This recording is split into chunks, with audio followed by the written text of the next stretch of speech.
Alright. Hello guys, welcome. Whoops. Alright. I think we should be able to finish chapter 5 of this game today.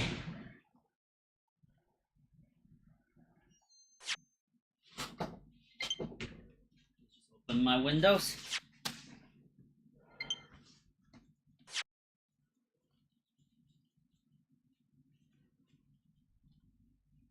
Ooh.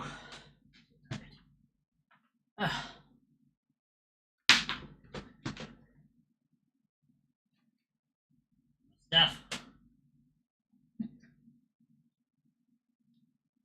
Okay. Whew.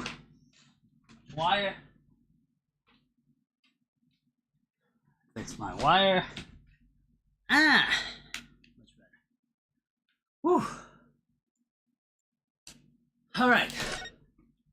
Auto save support, always a good thing.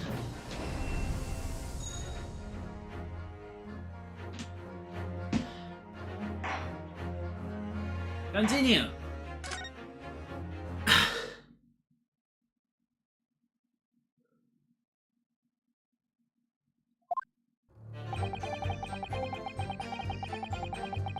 Near the entrance of the shop. Hold it!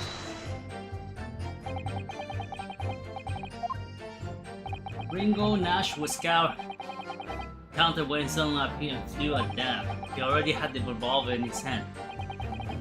Fortunately, I wasn't too close. Never been so scared in me all me life. Or just your regular mild-mannered burglar. We don't like violence. You guys are burglar. Who carries a gun? Great. You are near the entrance to the shop. I was in the doorway, running my eye over the shelf, forfeited item. The broker went for Nash in the first place. Then Ringo joined in, making it 2 against 1.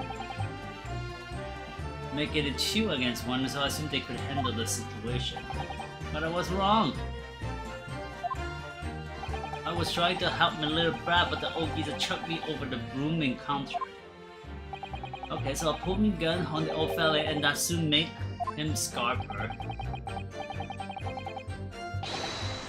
The pair of you setting up on the poor defenseless pawnbroker to get defenseless?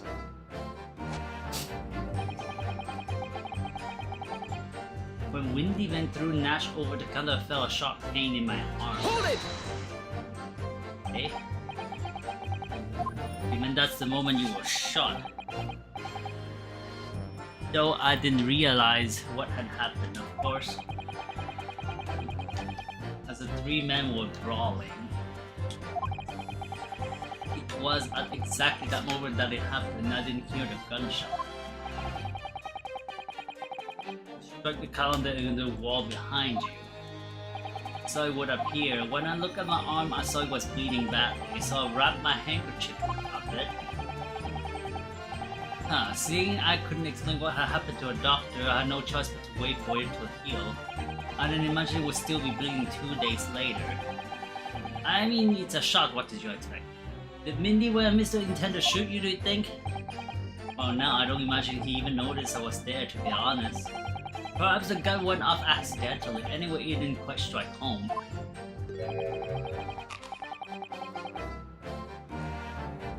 While I pulled my gun on him, he tried to shove me out of the way, and then scampered through the door out back. What did you do? I pursued the man, but he shut himself in the storeroom. I could see him through the peephole in the door. Hold it!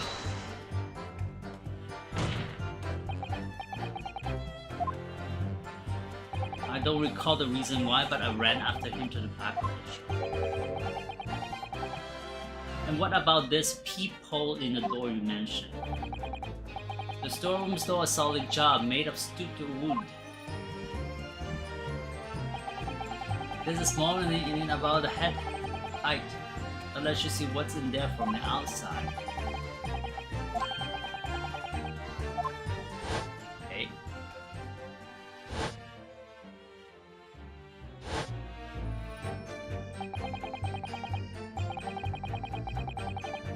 is what went on through this people as well. It's nothing of the sort. I don't think these two Buffon were even aware of the people's existence. But they didn't see the killing of Mr. Windyback take place. I could see the broker and the young girl standing there. The people? That's what you use on Josh.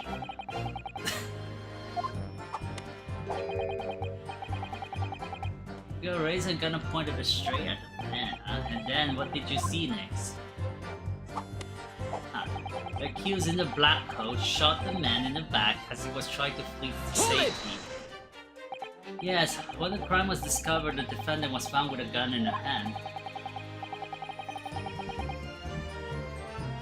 I'm doing good, how you doing, Dia?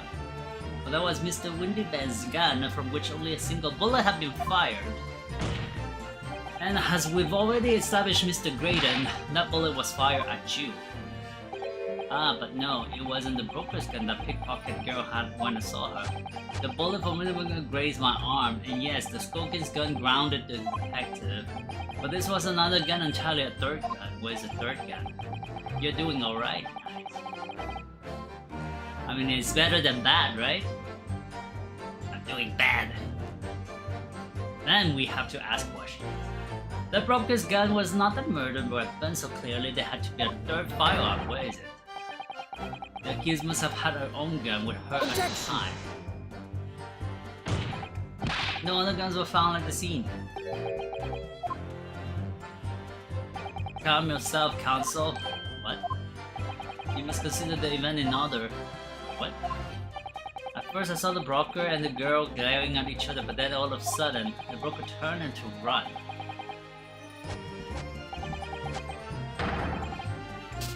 Then the little guarded rat shot him in the back.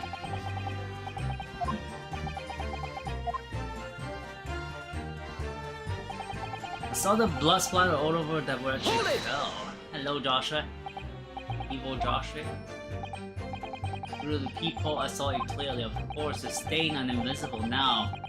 What with the coat being such a dark color? But I assure you, that garment is solely with the victim's blood. But it's not Mr. Windyback's blood, is it? No, that's right. Mason Milverton's blood from McGill that stabbed 2 months ago. Earliest chemical, and now we can prove that. But they won't, so unfortunately we can use it as evidence.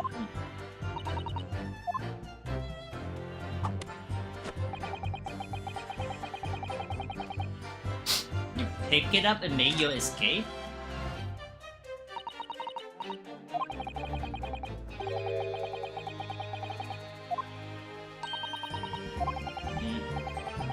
Forgot to press the last one.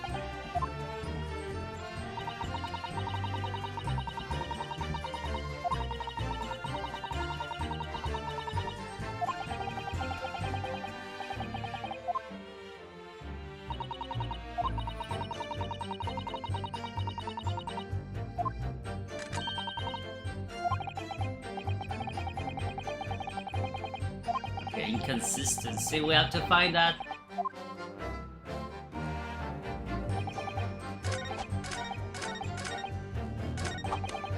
Hold it! I need that.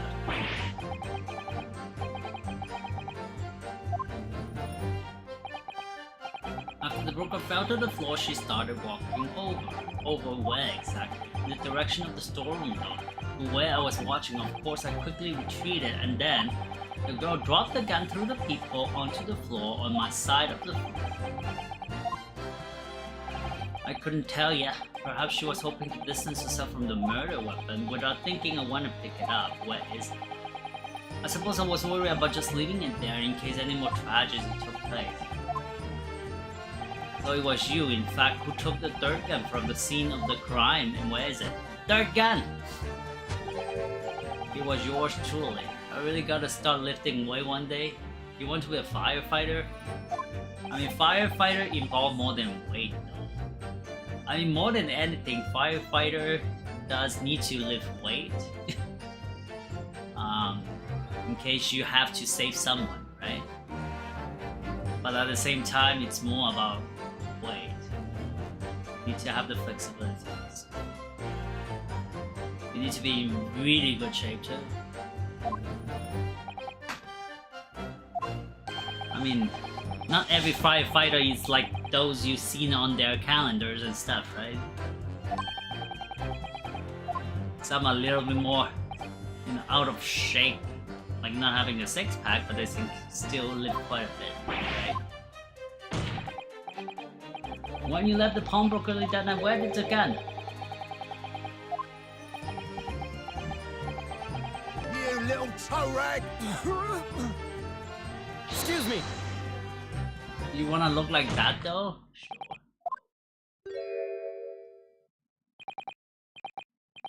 No Thunderbird. Something's wrong, Sunshine. You do realize you were just violently shaking, Mr. Skulkin.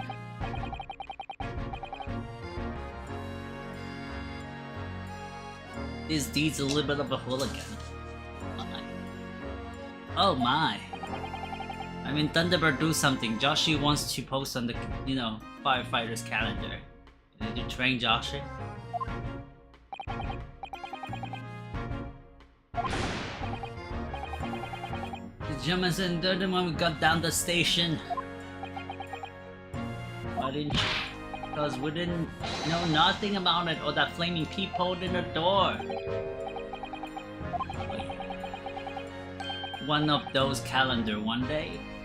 I'll buy it? Sure. If you achieve that shape, sure. Just to encourage you, go.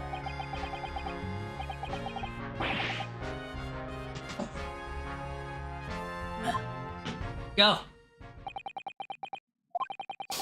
Doesn't normally quite as work up as that. He would normally grab someone. No matter what I say to him, well, yeah, I think it might be a special case, Iris. Well, anyway, that was definitely out of character. Rickson? My lord! Grade 12 to be 1. To train Joshie, I mean, he wants to look like, you know, those firefighters' calendar. With the sex pact and stuff, so he needs to start training.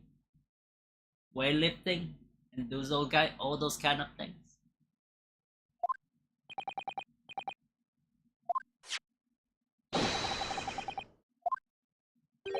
Ah, the blood. I'm gonna kiss overcoat. Yeah, you do! See? Not me, but Joshie wants to.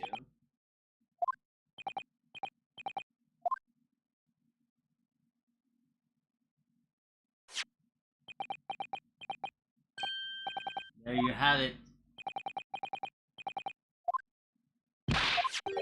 Traces of human blood were found on the overcoat of the defendant, Miss Gina Lestrade. It would appear that they were the result of splattering following a gunshot. It's me. You're already weightlifting? Layton can train you? Layton does not want to train you. Objection!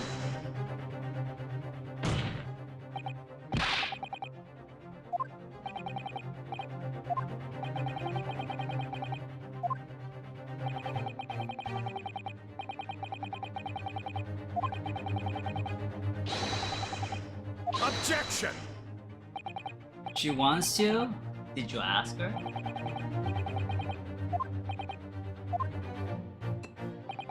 Two months ago, in this very courtroom, did you not argue fervently for McGill innocent, and yet now that the man is dead, you branded him as a murderer?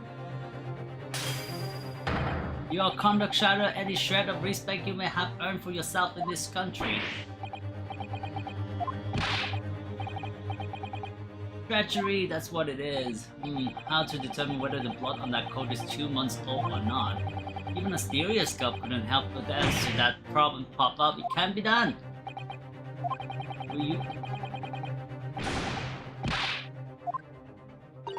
Would you put such a faith in a chemical formula devised by me, for example, when I'm a communication officer? But she will? You ask her. I held up Piroski? Two starving boys? Piroski? It's Piroski. Joshy would be perfect at that job. He trained himself? He need a trainer, DL. He cannot train himself?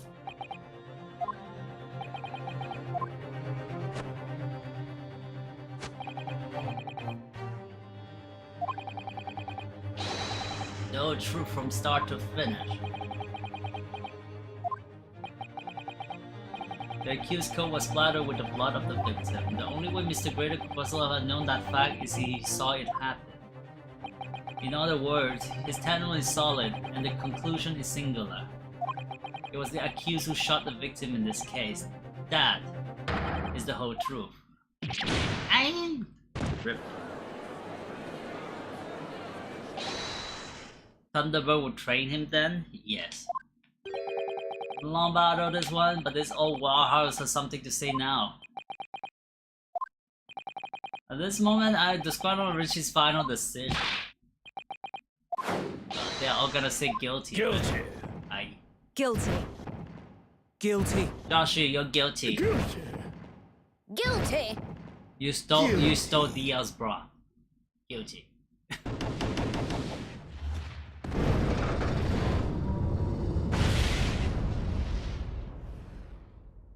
Not sure if he lives. I mean, he should.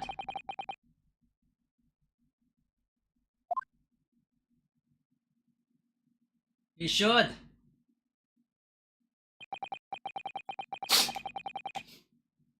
I mean, he's in a relationship. Any man that's in a relationship needs to defend it. You know, their second half, so need all the lifting, right? You know, in training. Is it to any attempt you might make at unpicking the juror's decision being equally successful? I don't believe it after I've come so far.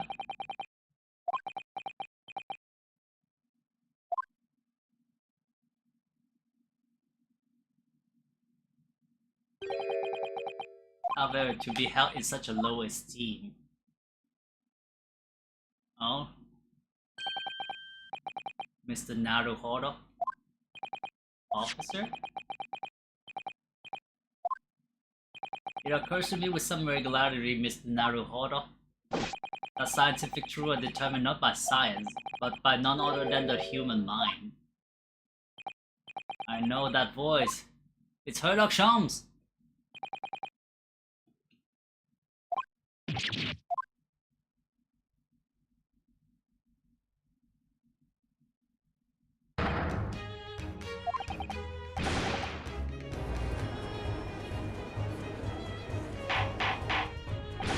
Always believe me, but I don't want the Elspra.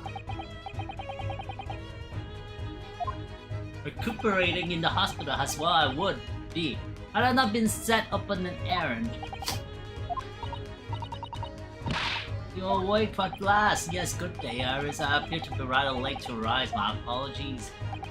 Now, my lord, if you will humor me, what manner? I have something of great importance I wish to give to the young lawyer over there. I need no more than 5 minutes. Would you be so kind as to spare us the time? What say you to this, Lord Van Zeeg? This trial has taken many hours of the course time, having spent so long already.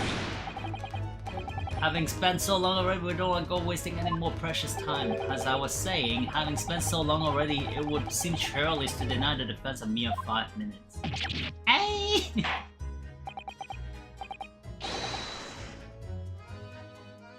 Look at your clothes?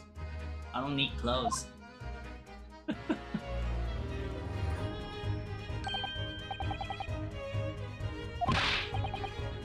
Your clothes don't fit me.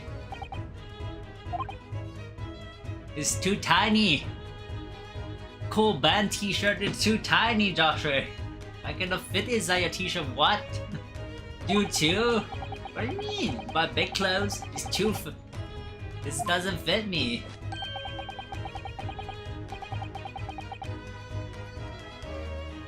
I need to be tight on me. Perfect feet. Underwear also doesn't fit. Too small.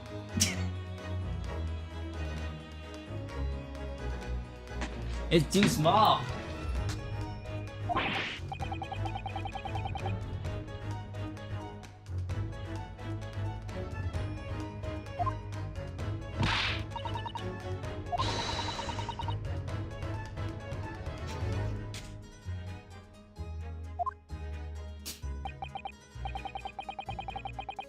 That concoction amount was really just a bit of sport to assist me in buying it.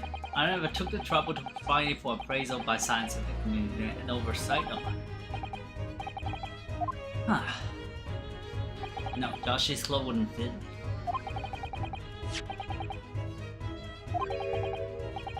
Lavender Furoshiki wrapping? Leaving present from Miss Susato! Is it possible matters were to be settled without me giving to you? Ah, those were her instructions when she asked me to do her this favor.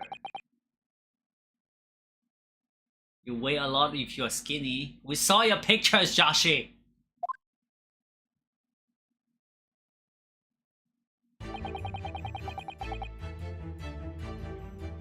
Of course we don't. And you yourself said you would need training, so... Attempt to escape justice by being both devious and underhand. And then you, Mr. Fighting fairly as you all want to do, would find yourself in an inconsiderable peril. At the very moment of crisis, you were to be given this small parcel. And it would still not fit me. Gross. If the clothes is too large, it would still not fit me. What is this?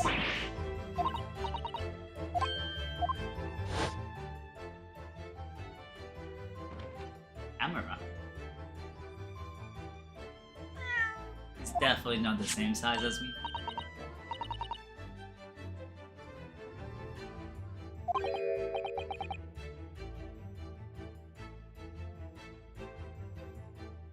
No, XXL would not fit me, it's too big.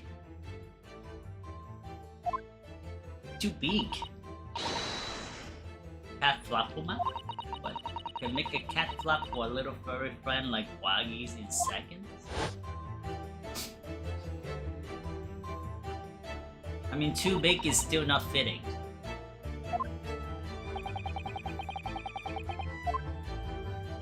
I'm a failure. I don't deserve to be judicious. Oh no, she's not a failure. What? Didn't she say something like that? Gross. She's the best judicial assistant. See? Well, that's extremely flattering. But I'm sorry to say, I'm the worst. That I've been a complete failure. Why does she say that?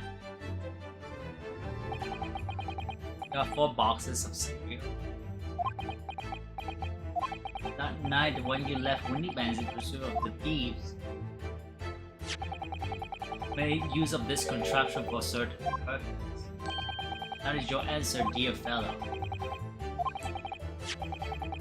Cat flap mat? 2 eggs? No way. Why would I be 2 eggs? I'm not that fat, come on now. I'm not that fat, look! I have a little bit of a belly, but I'm not that fat, come on now. 2 eggs for me? How dare you, rude? Oh, this still so rude.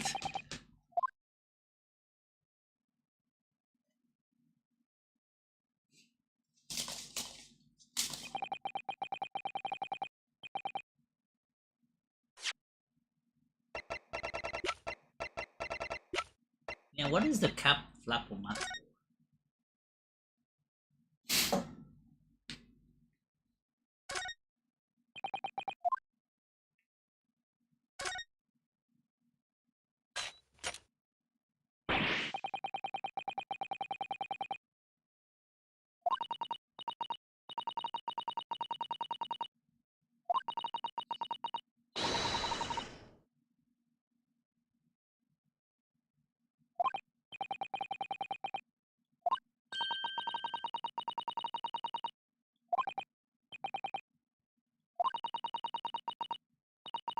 Oh, so this is the machine that makes cat doors.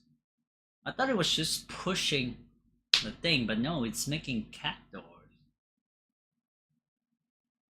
Not thinking much systems of power can make mincemeat even the toughest of doors.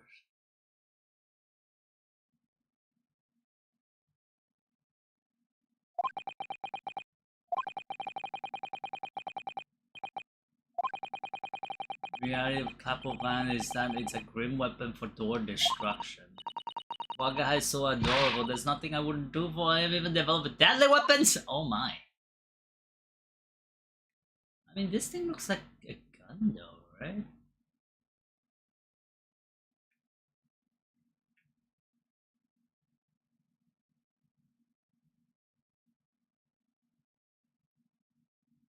Wait, no, the people could not have made... What is this?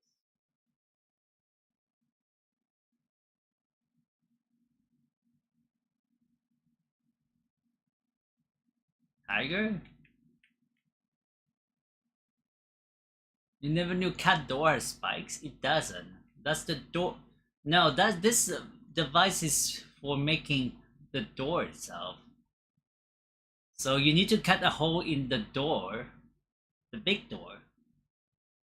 And this is the machine to cut that hole.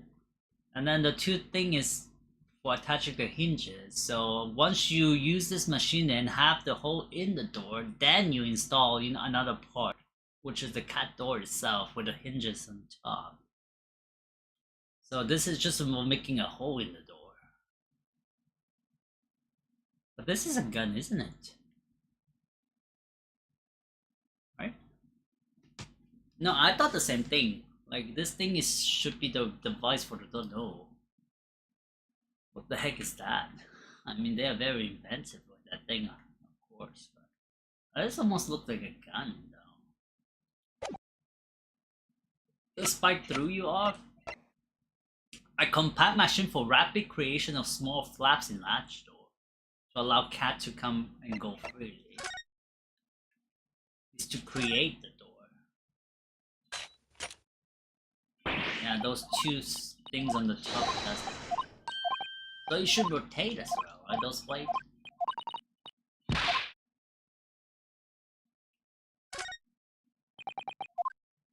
I don't have anything else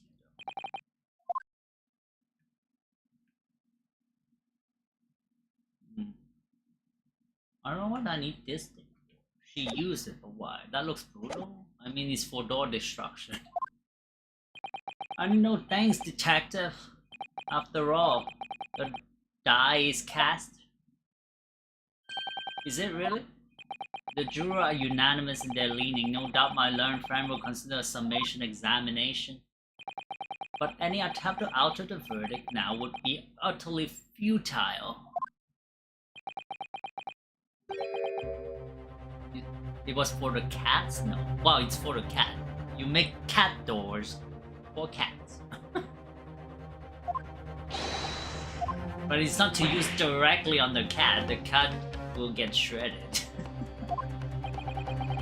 Think of it as a chainsaw. There.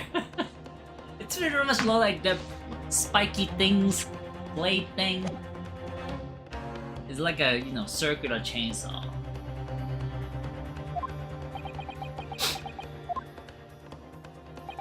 I never get all you. I make a wrong move, the trial will end badly.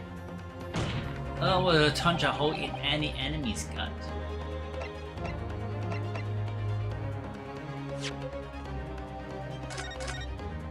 Did I go full crossing summation?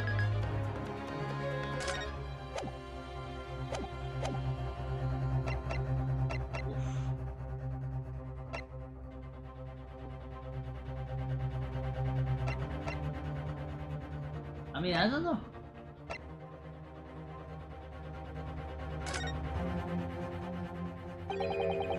Objection!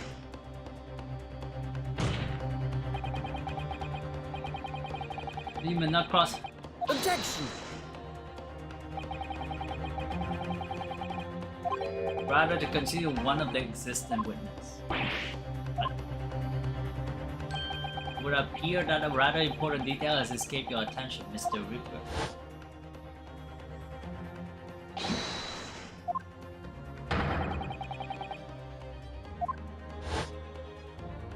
So I can ask Herlock Sholmes, right? Because he was there.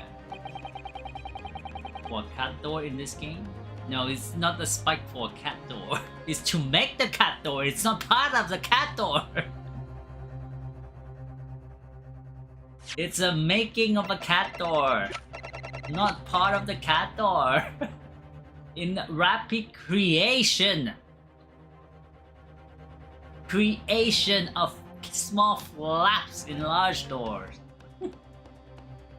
It's for the creation of such a door. Not part of the... well, actually... I mean, it would be painful for the cat to go through.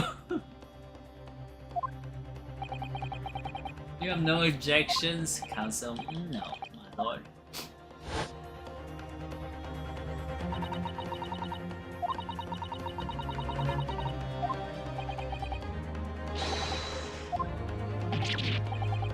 This is absurd.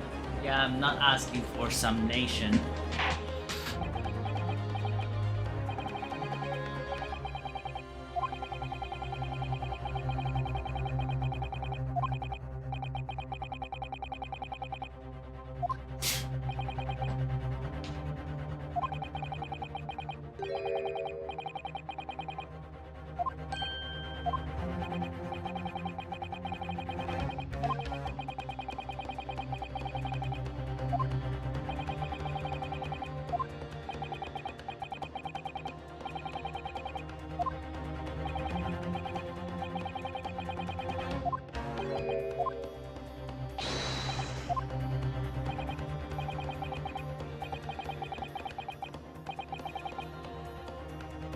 A single statement and a single piece of evidence. So if I don't present the perfect evidence for the perfect statement, I'm done for.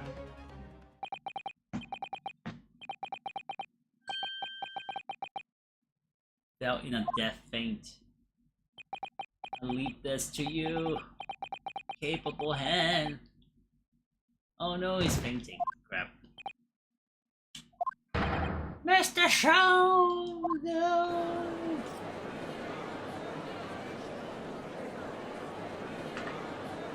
No.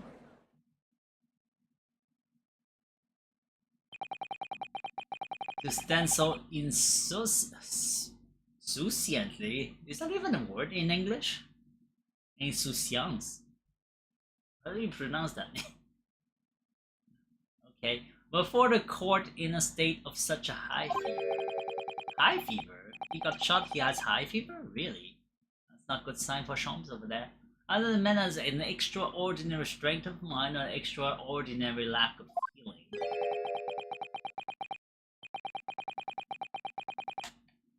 He's feeling very little now. The detective is sleeping soundly in one of the antechamber.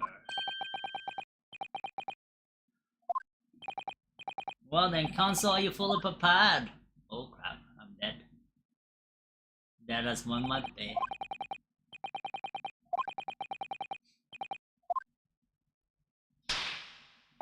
And I won't waste this final chance for Susato.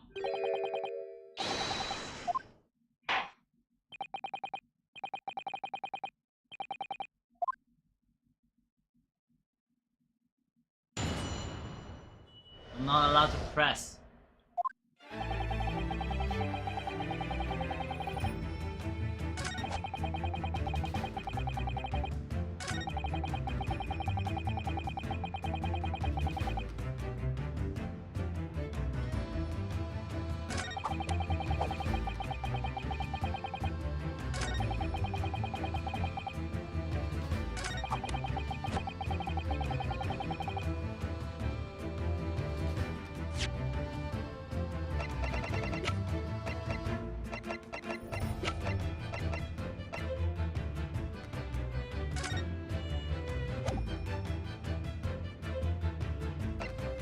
Come and go for me. So it's about the peephole door, right?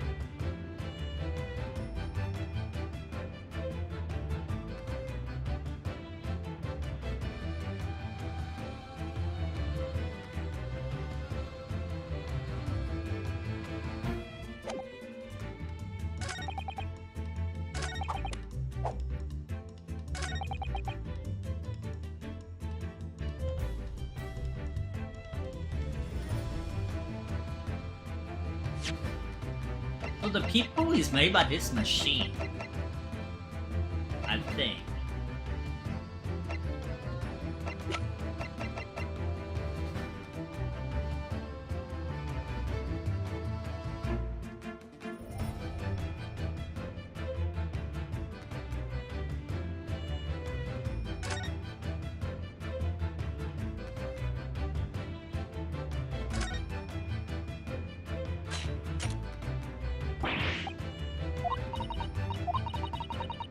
Rotates 10 times per second, so you get through any kind of door in no time. Those are for attaching hinges to the section of the door that gets out. You can make mincemeat of even the toughest of doors. So charming and friendly when you say it, what it's for, but it feels like the reality of tough one is that it's a grim weapon with orders.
Wait, are you telling me this is the gun in question that shot the poor pawnbroker? It was actually the Cap Flapomat?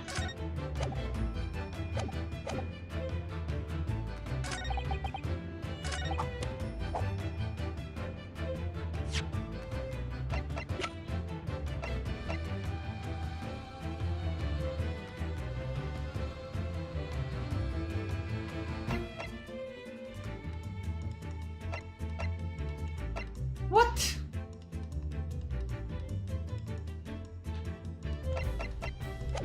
Where am I supposed to present the thing?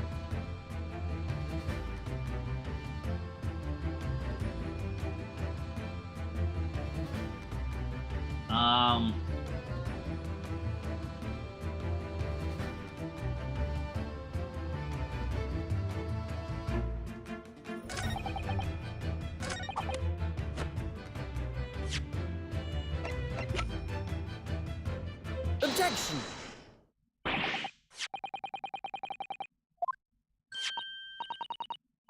It makes a way for cat to get in and out of a room. You can get through any door you can think of and make a new little door in the middle of it.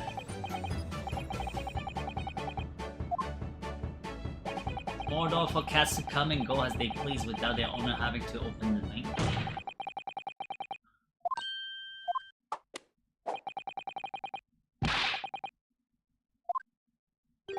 Oh really?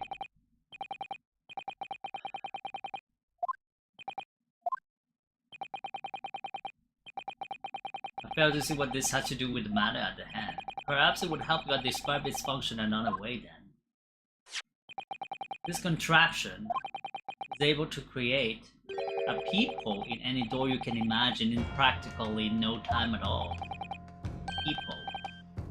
Joshy, did you use that to create a peephole in DL's shower? Joshy, did you do that?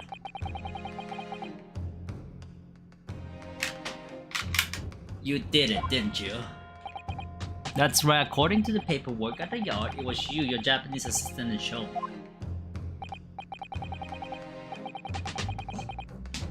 Don't want me! You used that device to create a peephole in DL shower. Lasagna dinner in microwave?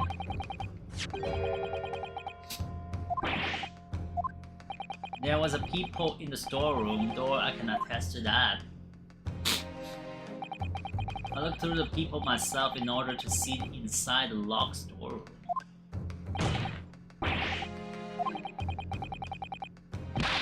I said as much in my testimony, how else could I have witnessed the crime for pity's sake? To look into Lipton's room, it's her shower actually. A bathroom.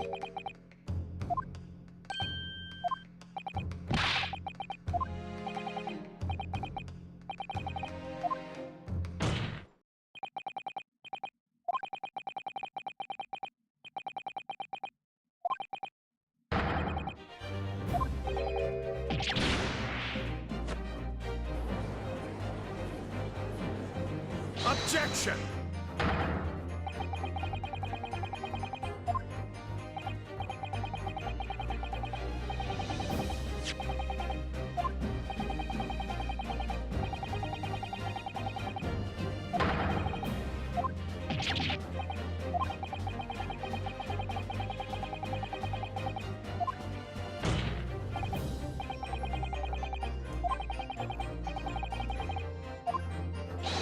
It's riddled with holes.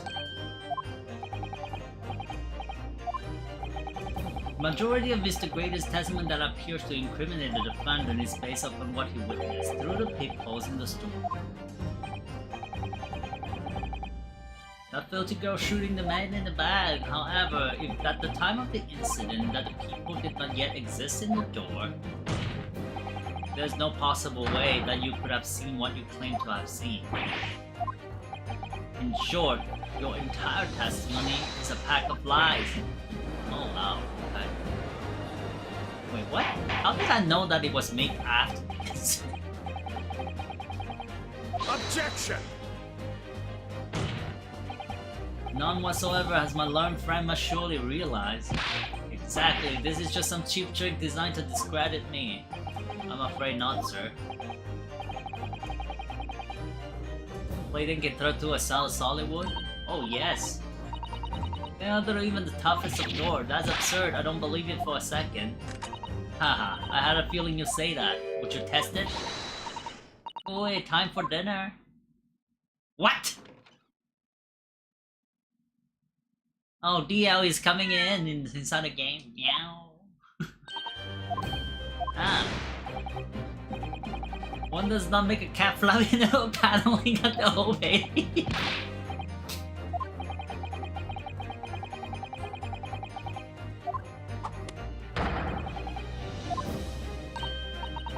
But it's easy. The cat flap, my cat flapomatically are all of a fixed size, and the dimension of the people are an exact match. Oh, Silky's lost for words. And now it's my learned student friend's turn to be lost for word, I feel. I believe your judicial assistant has already left the country for your Eastern Island home. Well, yes, that's true. Then you might have some difficulty establishing all of the facts. For the sake of argument, let us assume the people has dimension that are perfect fit for this contraption. In that case, when was the peephole cut? The prosecution the proof of your answer. It's very simple, my lord. The defense argued that the peephole was created after the incident, using the now that the perpetrator has returned to her native land, she cannot testify to the fact there is no proof. And for as long as the defense remained unable to prove when the peephole was made, my learned friend's claim amounts to nothing more than a baseless accusation. Aye. That's what I was asking. When was it made?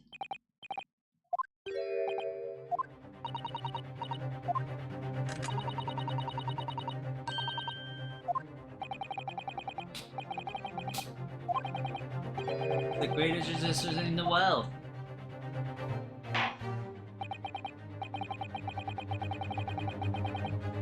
Oof. Where are we going with this?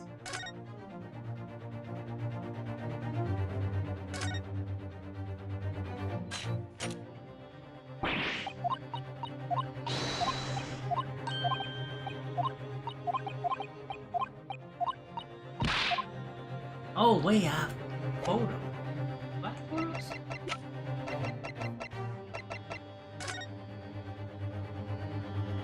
Oh.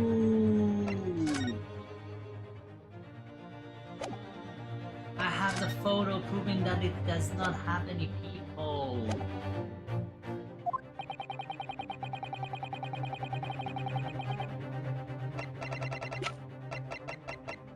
Take that!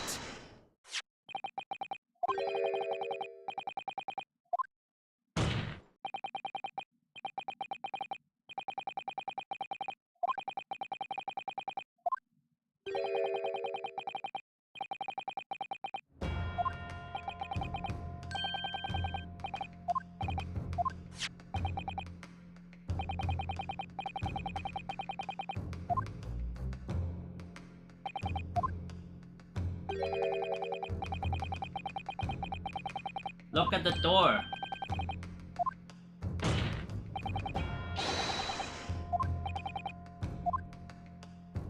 It does not have peepholes. The door to the storeroom does not have.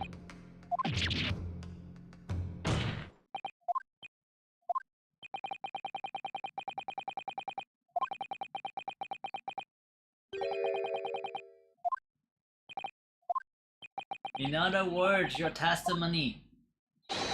The catalog of lies. You lied. Liar. I did not even notice that there was no people until right now.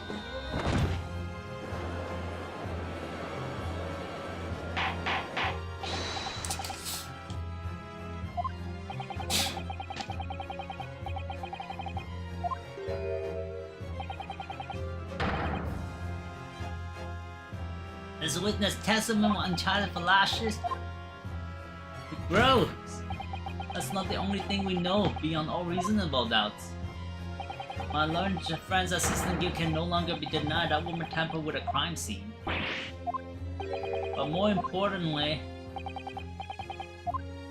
the defense may have established a reprehensible instance of perjury, but that is no proof that this man is the victim's killer.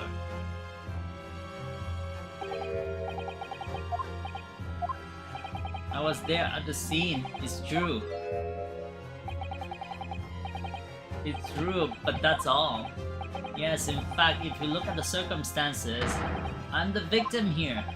Oh. Oh my gosh. Whatever. Still, he can worm his way out of it now. No, he doesn't. You know what they say? There's no point locking the cat door after the cat has bolted. Isn't that right, Bruno? As Early always says, one lie begets another. No, wait, that might have been a line I wrote for him in one of my stories. You're right. Let's go. He's still fighting. Not only did you give false testimony to the court, but the lies you told makes no sense. What you said in your testimony reveals that you know something you shouldn't have known. In other words, there is a fundamental inconsistency in your statement. Objection! This is provocative plot.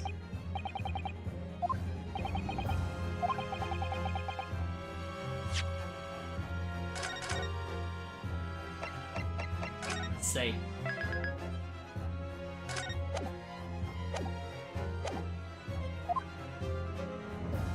The inconsistency is revealed by the lies in the witness testimony. They show that Mr. Grant had knowledge of something that he should not have known anything about, namely the blood stain on the coat.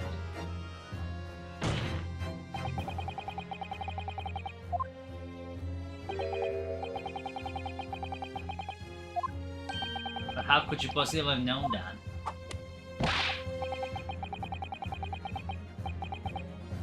There's no peephole. How do you know that?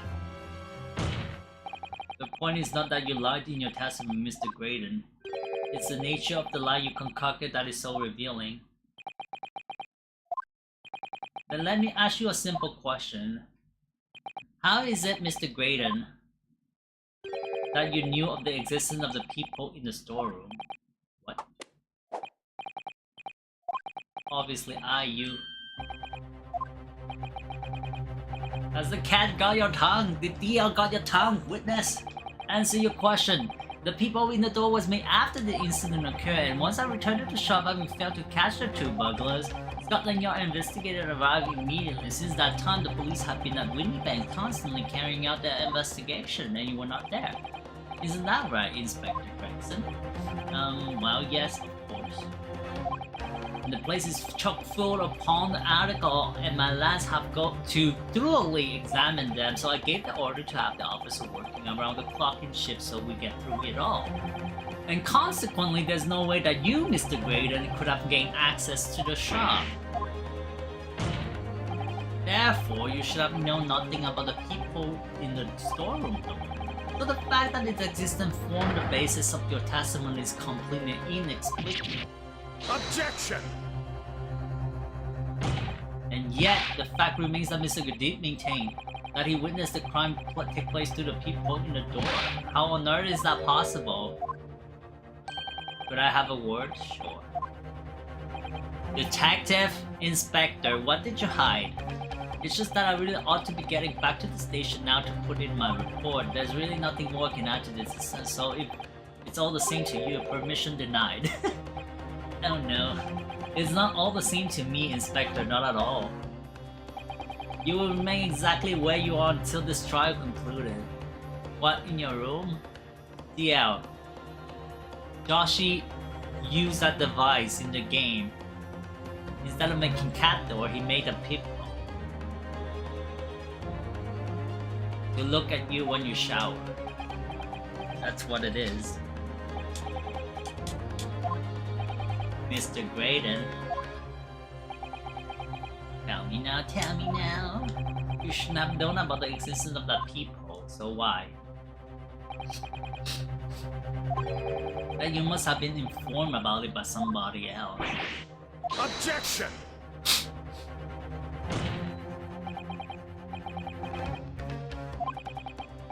I trust that the word you just uttered have extremely serious implications.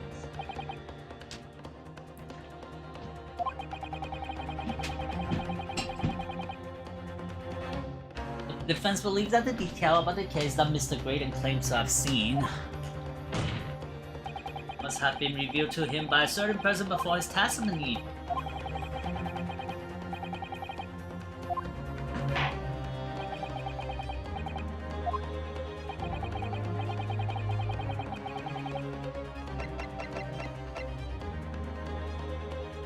Take that! Gregson? Objection!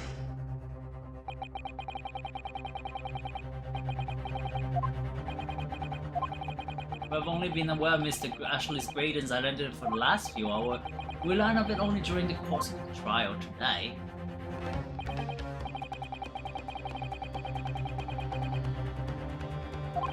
While the police executed the subpoena and brought the man here from Communications Station, until that time Mr. Graydon would have had no idea. No inkling that he would suddenly be required to appear in the court. Yes, my lord. Until then, it's reasonable to assume he knew nothing of the people. It was only once Mr. Graydon was in the stand that he realized his position, that he would have to defend himself against the accusation that he was the third intruder. To the court that it was while this trial was in progress that he revealed the information so that he would commit perjury in order to save his skin? And the only person with knowledge of the investigation that he had any contact with is you, Inspector Gregson. How dare you! This is a blooming outrage. It is an outrage! Yeah, why would you do that? I was summoned to his lordship's chamber during the recess. In any case, have you forgotten? Regarding the events at the trial at the pawnbrokery, which means the first time this too late was another after the proceeding resumed following the recess. Since then, they've been in full view to understand why such illicit discussion couldn't possibly have occurred. Oh, I've just remembered something, Bruno. There was one time before, wasn't there?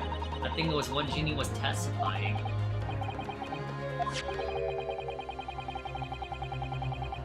When the bailiff was dispatched to retrieve McGill the music box from the scene.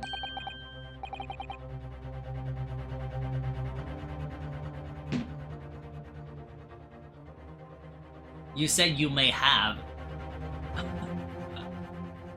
Joshi! Evidence is in the chat. You said you may have. That's what you said. Scroll up the chat.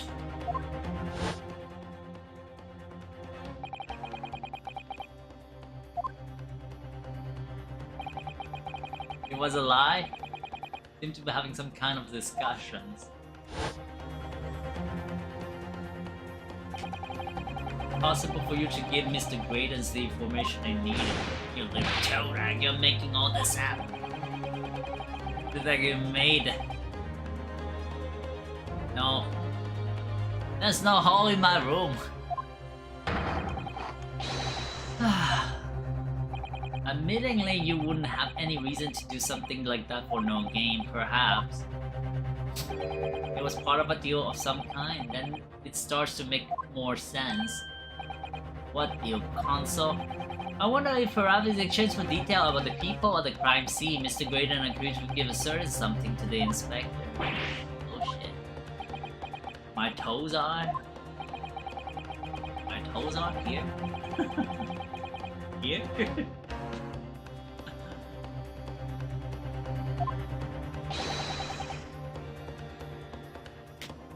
Malfeasant? Yo, they are all guilty of something.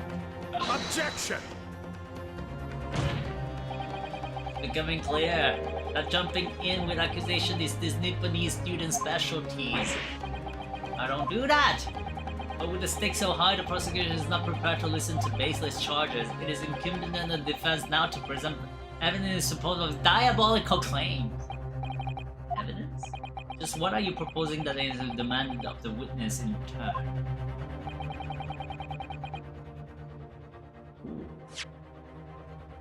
Oh, I need proofs. I mean, it must be about the disc. I think it's about the second disc.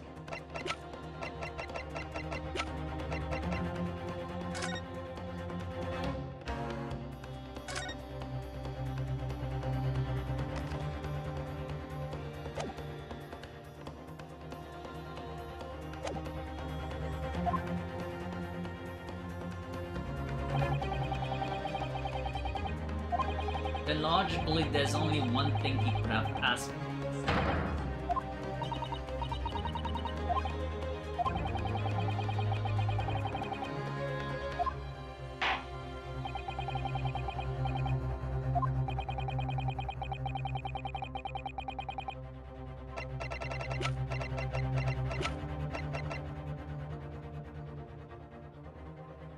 Take that! Besides this murder, is it not true that you've been working on another very important case? What?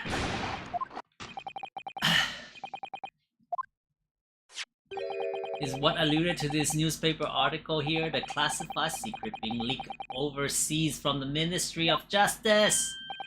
How the bleeding Nora could you? We discovered during the course of this trial the music box deposit at Windy Banks by Magnus McGill, a special music box designed to play 2 discs at once. It would seem very likely now that it encoded on a pair of discs that were in McGill's possession are the leaked classified secret. Yes. You have the second disc, don't you? You're trying to find it at least, so I put it to you, Inspector, that in order to recover the second of the discs containing those secrets, you covertly made a deal with Mr. Graydon in which you exchanged the disc for detail of the case. You little Gregson, how dare you! Oh my good gracious, Inspector. Why would you do that? Inspector, you betray your own country.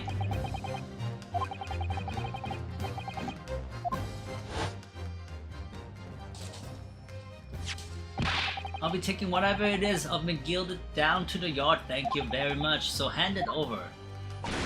No, don't give it to him, it's mine, that is, mine. I'm sorry, miss, but anything belonging to McGill has to be taken in as evidence now. Evidence, huh?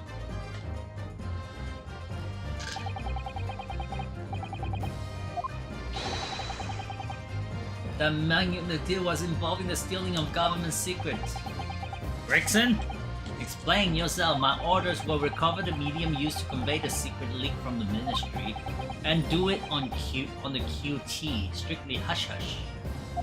QT. And that explains why, when I presented this as evidence to the court, you objected so heavily, I presume.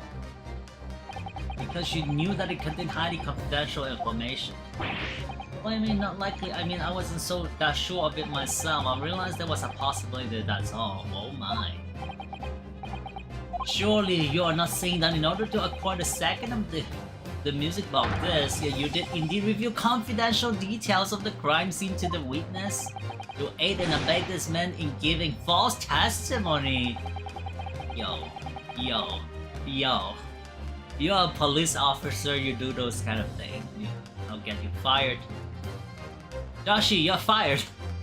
There's no other way that Mr. Graydon could have known of the existence of the pupil. It's the only explanation. A deal was struck between these two men. How dare you! How dare you, Gregson! If, and I stress, if, this sobering assertion turns out to be founded in truth, it would mean that the second disc is, as we speak, here in this very court. Wait, what? How could you possibly make a claim like that? Because Inspector Gregson is a Scotland Yard detective. What? What's that supposed to mean? As a seasoned policeman, the inspector would have approached this alleged deal with caution. Certainly he would not have accepted a gentleman's agreement in this matter. He would have insisted on having the article agreed upon in the palm of his hand. Mamma mia. Good gracious! The inspector already has the item in question in his possession. He has the second disc. Yo, give it to me! Now go home and bore more holes into my room. Nay, he's fired already. More on my feet. I mean, if someone pays just to have a picture of my feet, I don't care. My feet is not that sexy. You can take all the pictures of my feet if you want. They know I have struggled with each other when Venus was testifying before, and Gexy hasn't moved from a witness stand since. Order an examination of his personal effects immediately! Well, Inspector? Hello, Lance.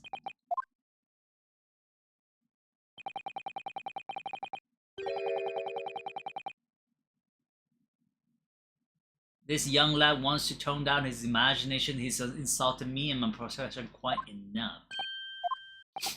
However, if suspecting depths about my involvement, then I'm happy to be submitted to a part of this. What?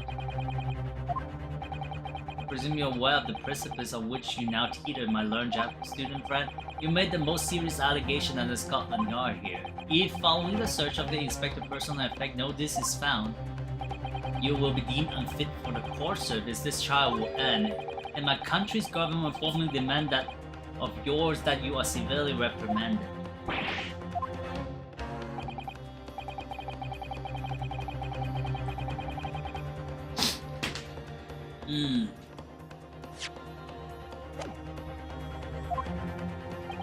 It's not something Her Majesty's government will be able to overlook. The accusation is beyond serious and will prefer for grave consequences. I can imagine Gretchen will have upset the gentleman for something so critical. Change hand, which means the inspector should have it. But somehow, something doesn't feel quite right.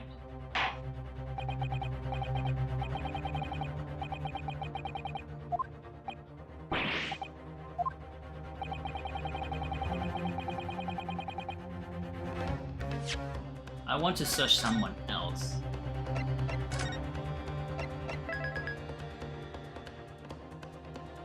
Fungus feet, guild.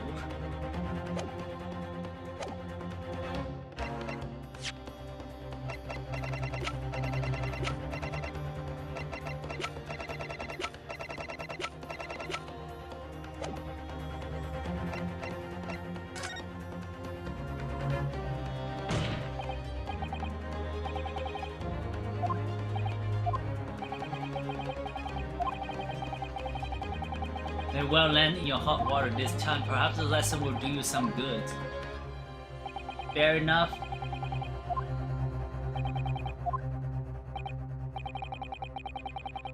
Objection! The defense demands a search, but not of Inspector Gregson.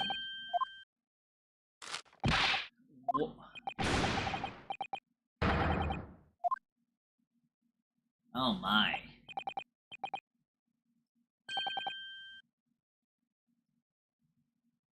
Crap. Hold on.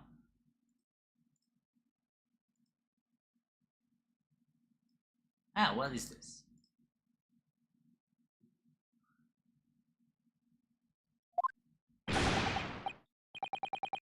I mean, I don't have any fungus on my feet. Gross.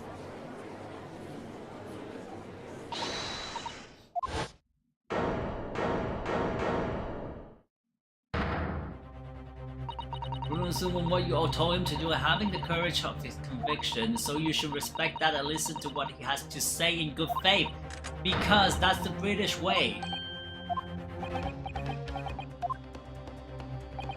Well said, young lady. Oh my. Like how it does. Huh.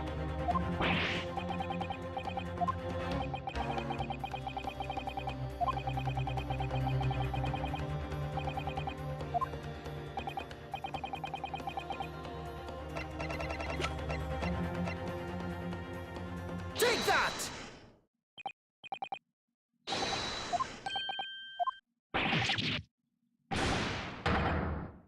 Him? Bye, Leaf! Hold it!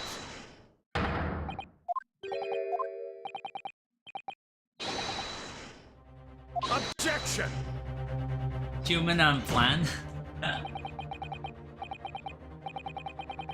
What do you think our athlete feet are? And Lance?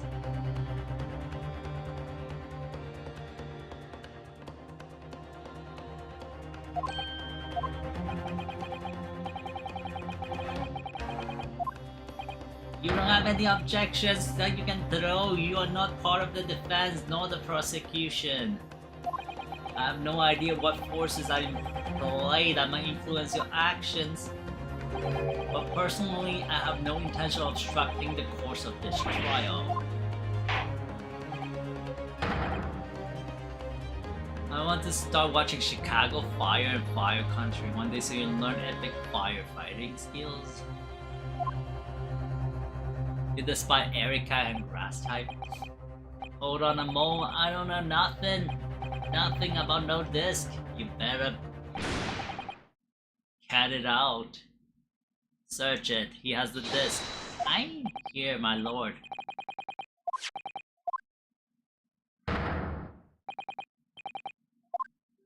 Another music box disc, I don't know nothing. You know everything about it! That's, oh my goodness.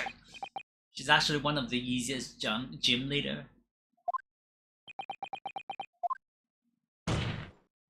That is the second music box that is left behind by Magnus McGill. It's not Inspector Gregson.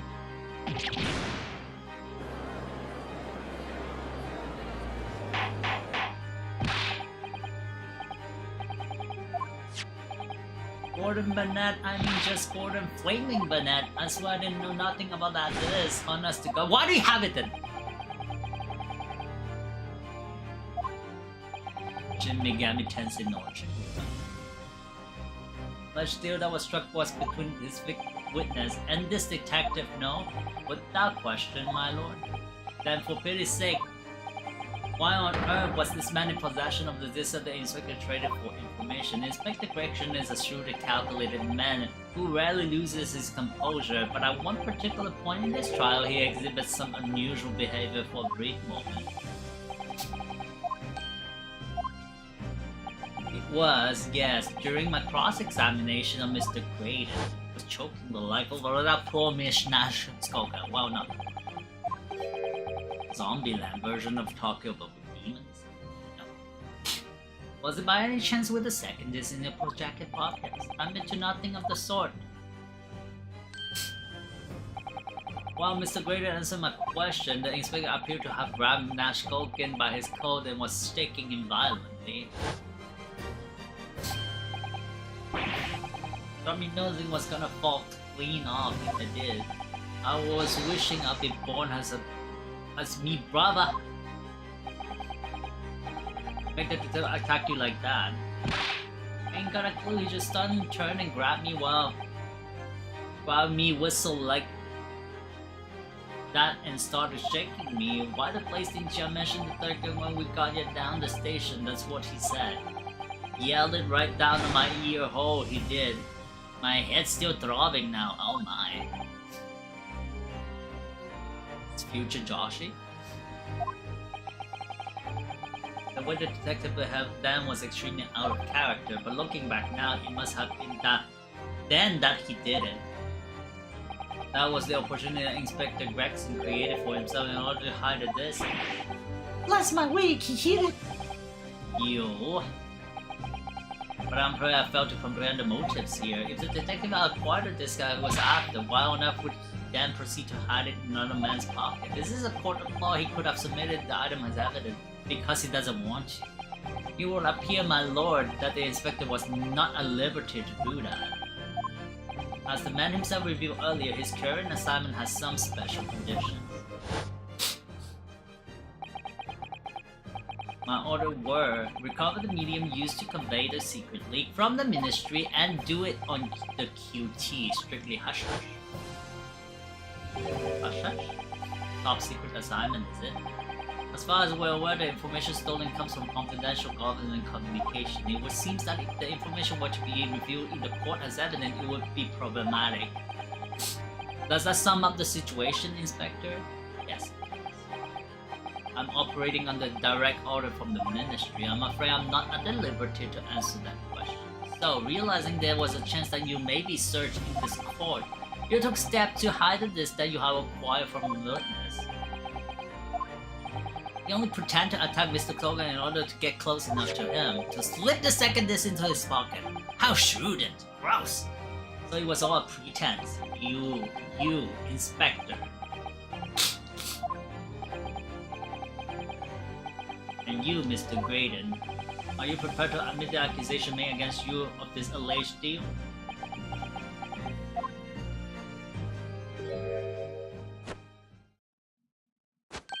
Admit to it, yours truly, please. Clearly, our Eastern visitor has an uncommonly active imagination.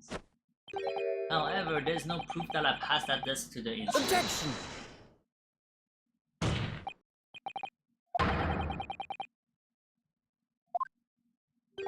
I'm under no obligation to explain. What? Yes, I'm lying in my testimony and that I admit, so sentence me accordingly, but that is all I admit. Murder? Leaking government secret, striking a deal with the detective? Of course he's not gonna admit, he's gonna be sentenced to death if he admits it. Either way, so I might as well put on a fight for it, right? All of it is this young Eastern man's fancy. I have no idea what any of that is about. Oh. Okay. We are gonna go for a fight.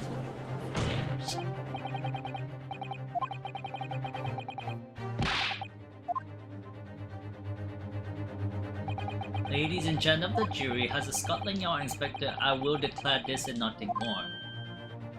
I am acting in the best interest of the country. Whatever I've done, it's been in the name of justice. Shit. Raven tubes, right? Welcome, Raiders. Welcome, Raiders. How are you doing? How are you all doing? Objection.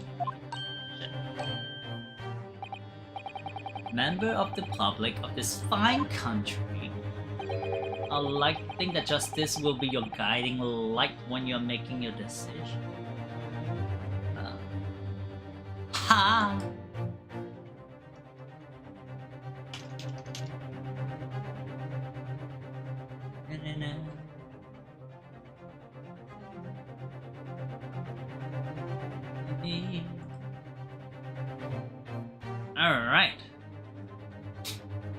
guys all doing? May have already been here trying to test your lag. What? Go that hard? Well, thank you for that, Jesse. I like to think justice. Yeah, I read that. Come on, justice! So you're gonna sentence that girl? Or you're so supposed justice for the country, sacrifice a girl? Is that what it is? Is that what we are coming down to, court? Tumultuous in the concluding of the trial. Nevertheless, in the absence of any further evidence to prevent, I believe it is time that we put the matter to the jury for the final leaning. No, don't spank my butt. I already don't have any butt. And as a fellow servant of Queen and Country, I must say I sympathize with the old expector. Yes, he's a dependable man, I'm quite sure. In service, one becomes a good judge of character. It's Yumi? Yumi? Even crossing your eyes doesn't help when it comes to looking at this case. It's all blurred to me. Well, as a fellow professional, I would like to put my faith in the detective. Graydon is highly skilled operator. Stop. Currently in presence of idol. Stop. Detective has very much trust in eyes. More than this, I cannot say. What? I'm going to believe Gregson if they declare the decision now. Going to be found guilty? If I don't manage to produce some definitive evidence right now, then we're going to lose. Graydon killed Mr. Windybang or stole those government secrets. You and me. Yumi? Yummy? Yummy? Yummy? Huh? Did I find the Morse code thingy? Not yet. We just found the second disc, so we did not even put the second disc.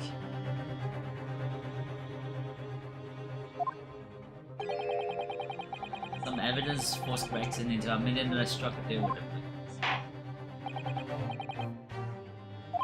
I think it's time I impose on the jurors to declare the final decision. No, that is, unless you have some compelling evidence you have thus far not presented to the court.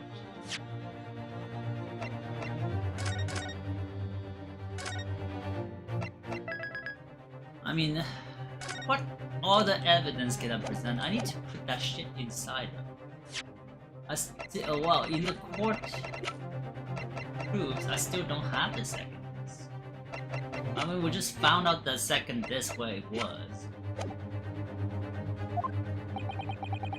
Call on the jurors to announce that Leaning Gina will be found guilty, so there's no choice then. This is it now. It all comes down to this. Gregson and Graydon.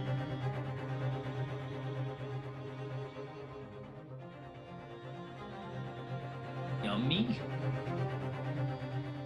Yummy? Why yummy?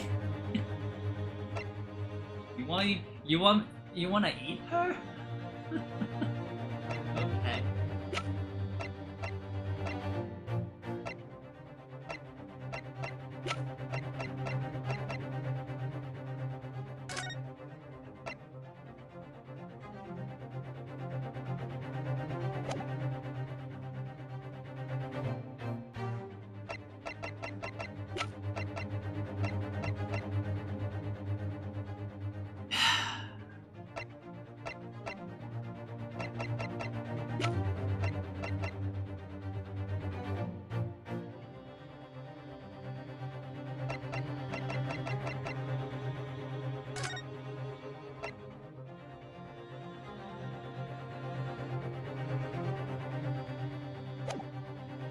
Who am I presenting?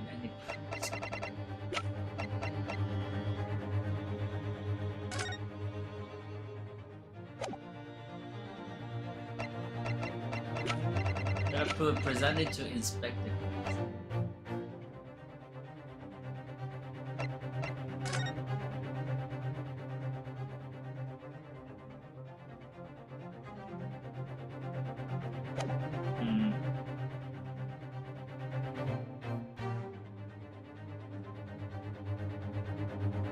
have one for you. You wish you didn't have neck issue? What about you? What happened to your neck? How is Mr. Red Raven doing? He's been doing good with Jesse, I guess.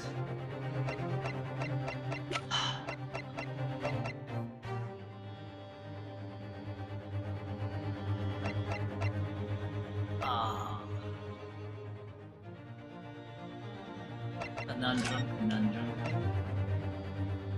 What should I do, guys? What do you guys think? You need to crack it, or you can't? I mean, I need to crack it to my back. I can't. Should I leave it to the jury? I don't know what to present.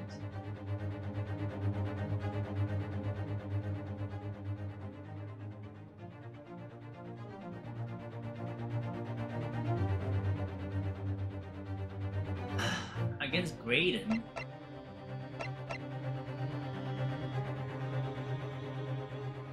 Tell jury to get good.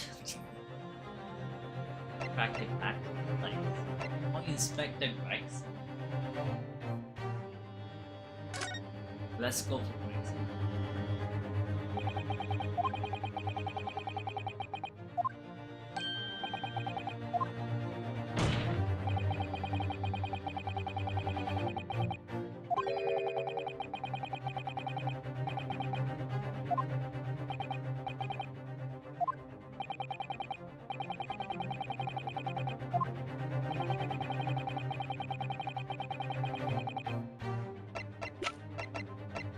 Take that!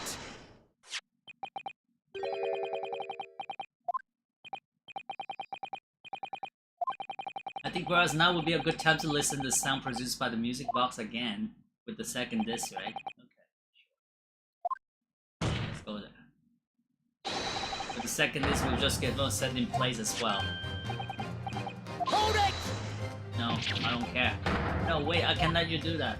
I don't care. Why not? Because it's got nothing to do with this case, that's why. Objection! You don't determine that. You weren't feeling too good? I had a chiropractor as a friend, to be honest.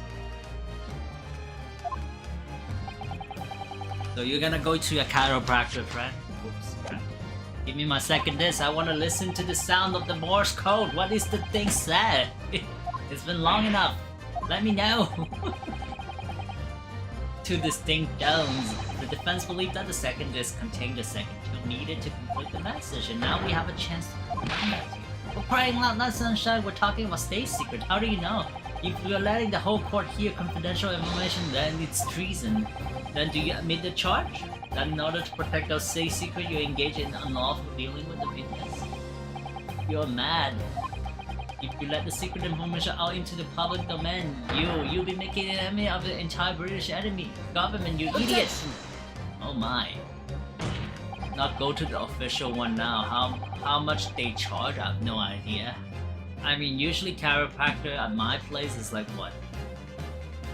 $100 Canadian per session for 30 minutes. And all because by fair means or foul you're determined to do your duty. By fair means or foul I'm prepared to do mine. Don't you dare! I will stop at nothing to protect my client. I don't care who I make an enemy of. Wow, let's go. You're just like watching the show, like slowly pouring a glass of wine in a courtroom, nonetheless.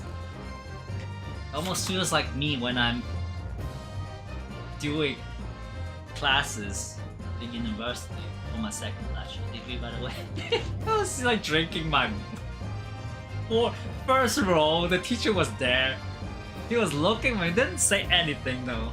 Slowly drinking my can of beer like nothing happened. I'm like so shameless, like I don't care anymore, bro. This is like my second bachelor degree. I'm just here to have fun, like.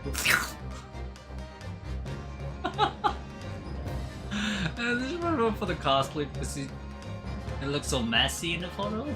Your cosplay photos. The court must hear the sound made by that music.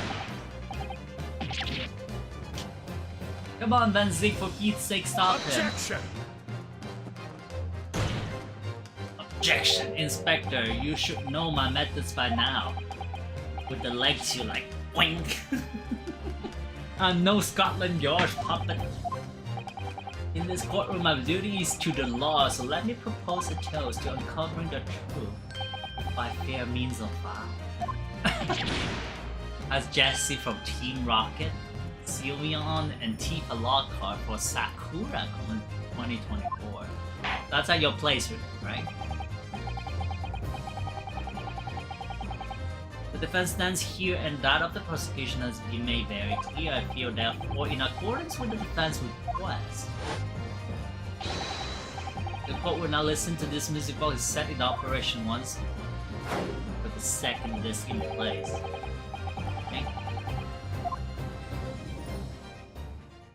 It's in Seattle, alright. So what's this Morse code?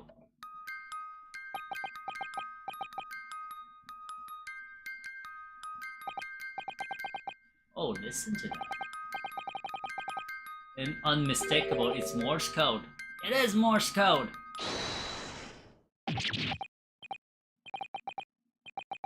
But for the love of God, shut that blooming box up! No.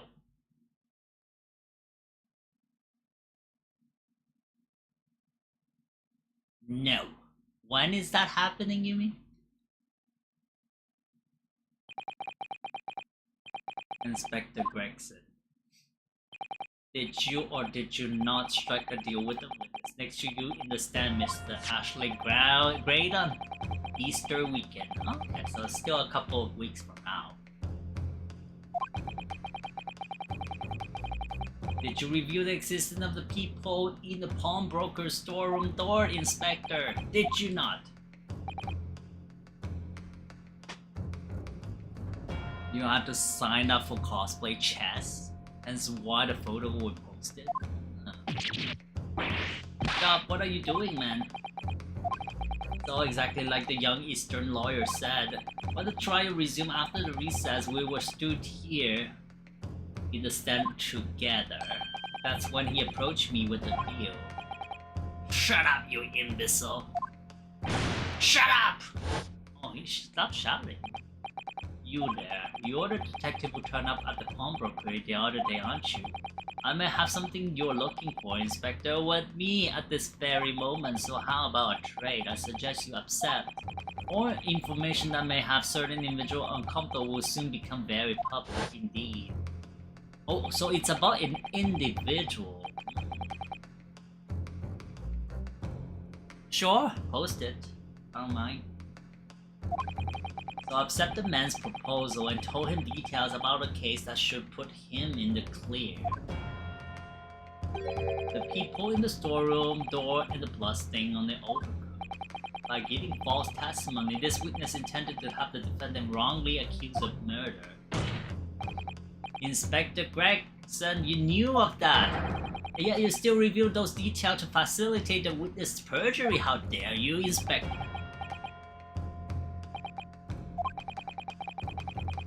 I only remained that night after the incident took place. Scotland Yard was unaware of that, and I'm perfectly honest. Well, Mr. Graydon, what do you have to say for yourself? There's nothing and no one left for you to hide behind. You struck a deal with the inspector in order to escape conviction of a very serious crime, namely this. You are the third intruder broke into the pawnbroker in the night in question, and you perpetrated the murder of the proprietor, Mr. Pop Windybang. You... traitor.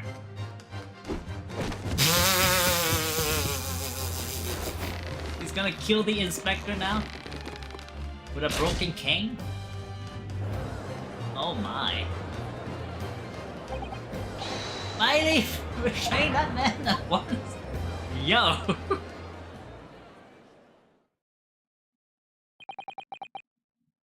I mean, things do happen sometimes, even against the judge. I mean, pretty rare though.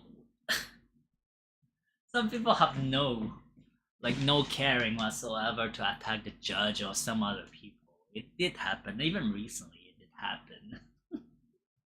And it's so chaotic. We've been asking to have more, security about it, but it's just not gonna happen. Some judge are like, oh, you cannot do that, you're gonna handcuff. I don't care, just handcuff that butt.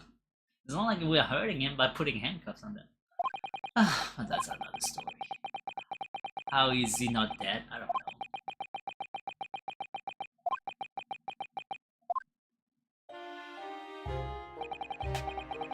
Growing up, those slums are vile places. I was cursed from birth. Yeah, that's the murderer talking. Born into poverty, the son of a penniless artisan, my parents did nothing but quarrel all day long. What little money they had was never spent on me. Someone being choked? Nope. Alright, no problem, Yumi. I'll watch that later after the stream. And you eventually became a communication officer. I admire your determination, but then you decided to try to sell government secrets. Why? Isn't it obvious? Because I wanted money. Even now, years later, the nightmares of my life in the slum wake me in the small hour.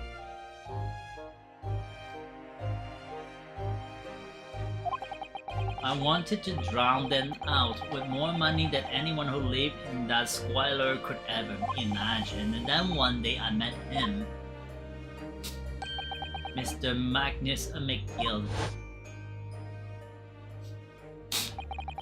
You're a fiend with a square talent, so you are. I have money to throw your way if you're interested.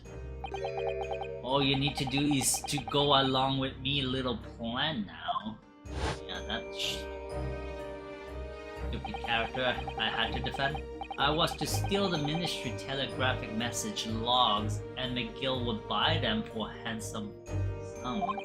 And I was responsible for inspection of the ministry communication office. It was a simple enough task. The lure of the devil's offering how easy it is to succumb. But you must surely have realized the seriousness of the crime you were committing. And for that reason, I took great length to ensure that my actions were untraceable by using the music box.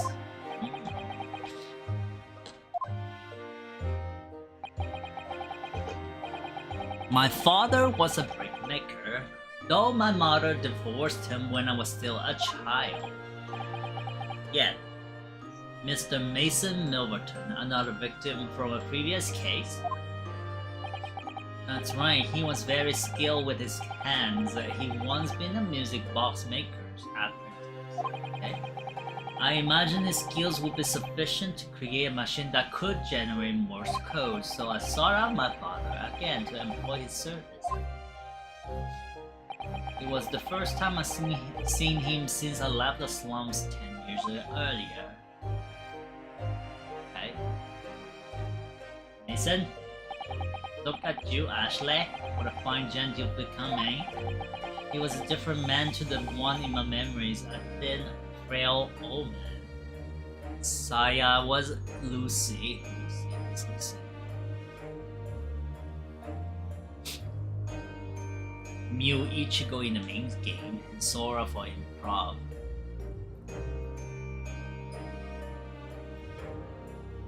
Oh, Fairy Tale, okay. She was dressed as Lucy. I mean, some of her costume is rather revealing, wouldn't you think? Next Platoon stream is gonna Salmon Run again? Maybe, maybe not. I have to see what is on Salmon Run next time. It's more important, it's not about the weapon, more like what's gonna be. Where is it gonna be? The purple dress for her. Okay. But Poverty has never broken him, never corrupted him like it had me. I was sure that he wouldn't help me if I told him the real reason, so I made up a story. I've got some work for you, father. I need some music box discs made. Music box discs, eh? A musician friend of mine has written some music he wants to sell to the public. I brought the score with me and there are 2 actually. I'll be delighted, son. It's been 20 years since I did any work like this though. Yeah, I mean, you tricking your father, even though you did not like your father, got him killed. Fetch my tools, would ya? They are in the loft. That's how I had him make the 2 discs. Thereby splitting the information in 2, you were taking considerable precautions indeed. It was to protect myself as much as anything. It meant that I could deal with McGill in 2 separate transactions. The first involved the first of the 2 discs and the music box for playing them. I'd exchange them with McGill for 10 guineas. Then on receipt of the second disc, he would pay 1,000 guineas. So, what happened on the Omnibus 2 months ago was the second part of the deal, the exchange of the second disc. Yes, I sold the man information that way a number of times already, but it seems he became reluctant to part with his money. But that doesn't quite make sense, Mr. Graydon, for why was it that on the Omnibus 2 months ago, your father, Mr. Milverton, was the one dealing with Mr. McGill and not yourself, eh? Oh, Junction. Junction is definitely not bad though. Junction, I feel like, you know, it's one of the easier maps to go for silver. Flingza Roller, Double Jewelry is good. Flingza Roller, Dreaded Winger, I can work around with it, Bamboo, absolutely horrible. 4 hours, then we have Splattershot Octobrush for 4 hours, so it changes. I still have to think about the Wednesday though. So I might do a double Splatoon. When? Hold on. I need to see the date.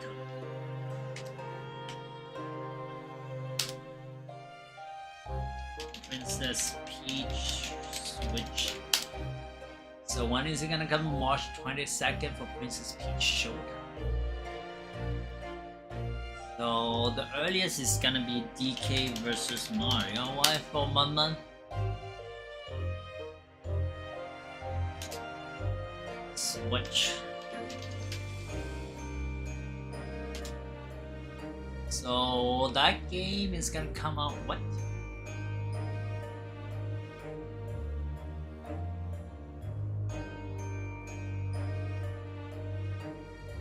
What?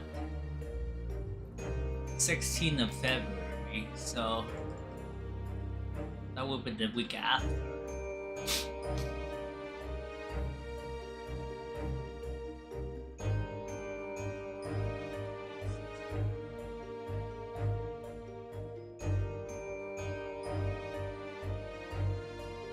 The 16th? Yeah, 16th of February. So I will still have like a week in between. On Friday. Yeah, I might swap things around. Maybe do a double Splatoon because I don't want to start another game. Then on the 16th, instead of playing Splatoon, I might be doing Mario vs. Donkey. Hopefully it wasn't so big in your video and was split up. Okay. She makes everything look good.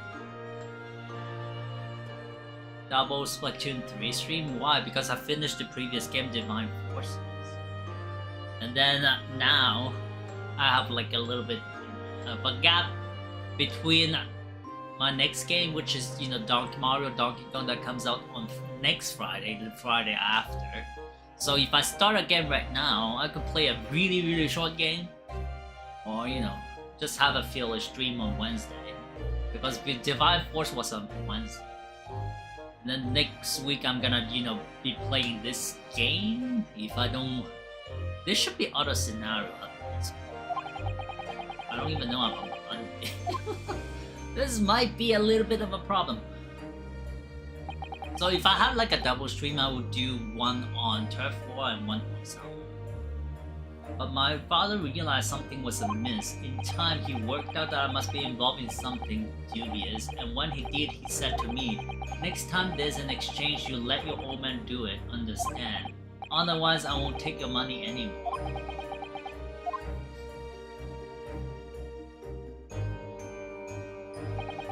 That was my father's way of dealing with it, I suppose. Climb into the omnibus, hand over to that second, just take the money from McGill, that's it. I had no idea that was actually what was actually on the disc I asked him to make. He never knew, just like I'll never know why everything went so horribly wrong that night. All I know is that the disc was taken from him, and he never returned home. What about side order? Side order too, but side order should be fine.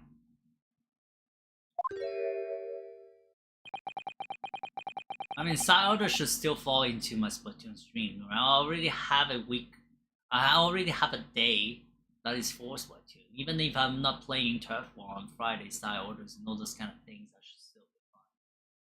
It really depends on where I put it. But like I said, I have like fillers in between.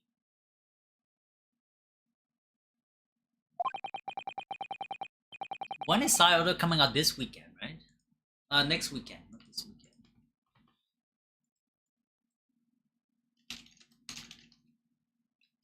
On the 10th, right? Was it on the February 22nd? So the week after. So I should be fine. 22nd is gonna be on Thursday, so you know, 23rd I'm gonna play side order. That should still be fine.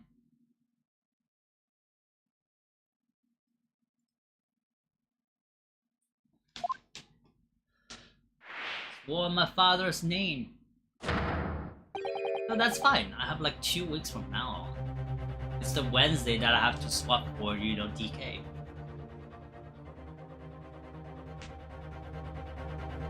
So next week on next Wednesday is probably gonna be Splatoon. So hey, here, 14 I would plan to do Splatoon, which is a Wednesday. The 16 will be Donkey Kong versus Mario. 19, if this game is still not ended, will be dedicated to this one, Ace Attorney. 21st will be DK Mario, which is a Wednesday, and then 1/3 would be side order.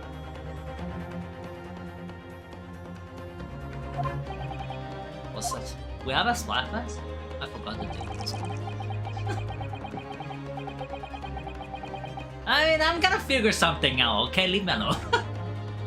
As anyone with even the remote list, I can, you know, move around. It's a little bit, you know, too far for me to think about it. I don't even think about what I eat tomorrow, so don't ask me. The game bought all this wealth and also bad the most despicable of ways. To crush any resemblance of the Architect's trial. Then why did he get killed? The crime scene was tampered with, evidence was fixed, the witness was bribed. That trial 2 months ago was a farce from start to finish. My feet have barely touched British soil back then, and I walk into that poor nest completely unaware of the sinister background to it all. I made plenty of money out of my dealing with McGill by then, so I spared nothing in my arrangement 2 months ago. I knew exactly who to hire.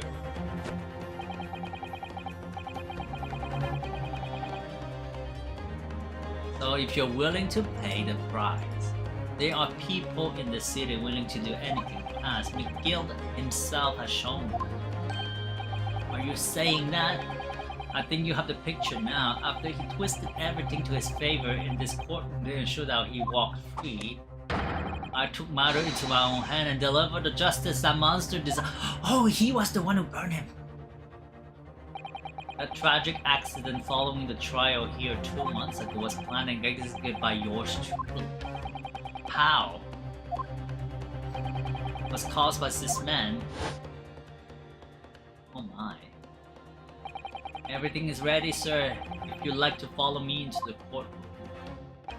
What's this, officer? This sooner than I was led to believe. I hope it's not inconvenient, sir. There were some changes to the schedule. Well, I must be making tracks now, this time for the inspection. Then going to examine the omnibus again, or so I'm told. I asked if I could be present for it myself. So that policeman who came to tell McGill he could examine the omnibus again to try an imposter hired by me. McGill used his wealth to manipulate the trial. He paid people to adulterate the omnibus with all manner of false evidence. He threatened witnesses to lie in their testimony.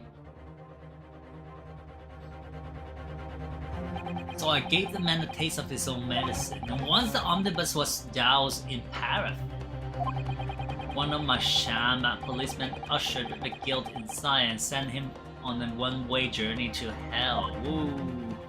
Woo! Oh! An eye for an eye.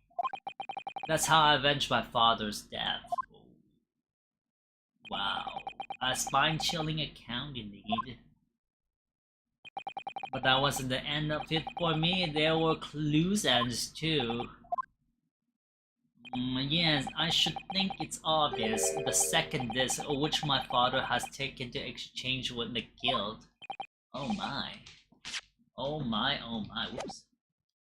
Ah yes, there was indeed no mention of it in the man's trial 2 months ago. Clearly because it has been removed from the scene of the crime.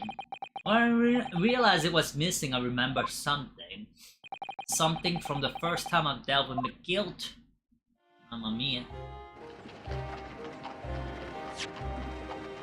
This is the first of the 2 discs. In the music box you need to play them. Well, look at that now. What an ingenious little invention. So then, as promised, the kennytheneokid man. What's this? MiniGames palm. Hey, this is a pawnbrokery ticket, so it is. You can use it to redeem an article of deposit therefore yeah. There's no need to give a name, just hand over the ticket and tell the fiend the watchword. I put a jewel in pawns for you. I'll fetch a good 10 guineas if you sell it, so it will. I've never heard of pawnbrokery being used in quite that way before. Have you not, Mr. Graydon? London's pawnbrokeries are very useful places, you know. Each one is like an extremely secure vault.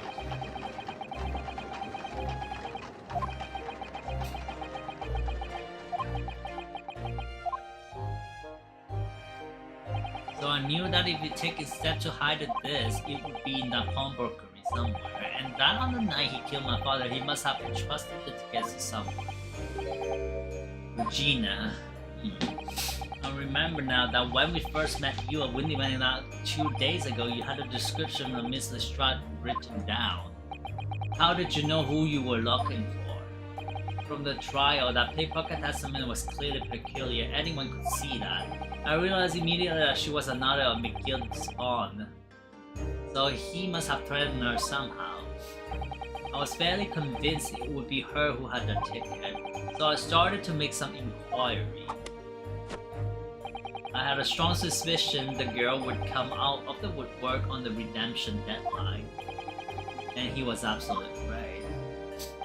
And yes, sure enough she did. All I needed to do was to wait until the girl went to Windy's Man to redeem the article, oh my.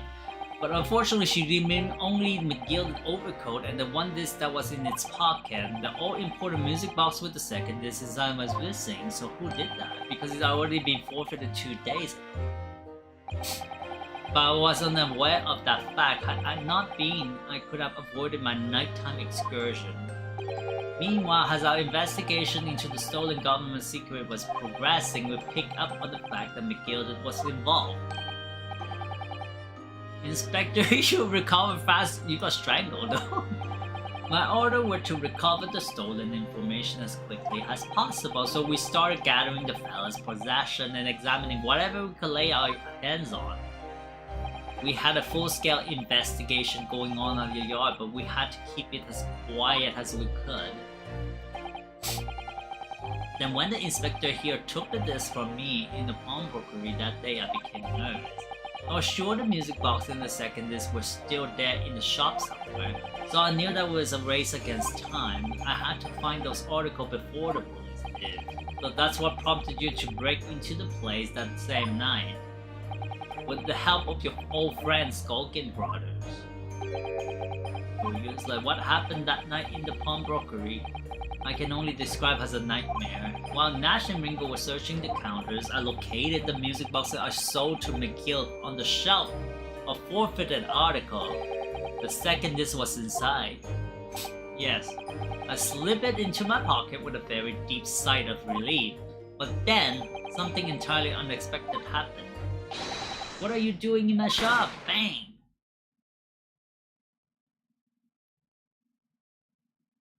A gunshot rang out in the shop and I felt a sharp pain in my left arm. The broker fired his gun and the bullet pierced your limb. Yes, exactly. But where is the third gun though? But unfortunately I decided to bring my own gun with me that night just in case. So you still have the third gun.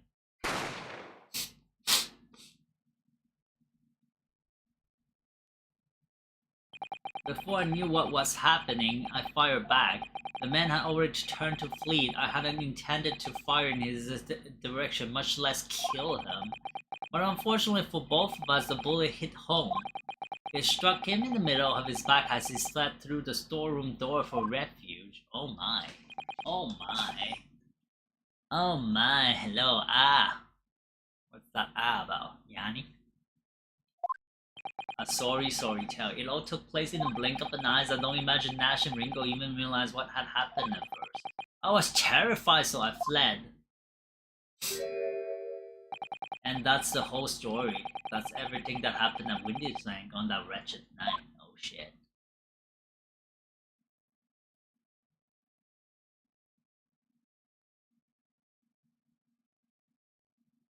The silence in the courtroom. Not even a sound was uttered.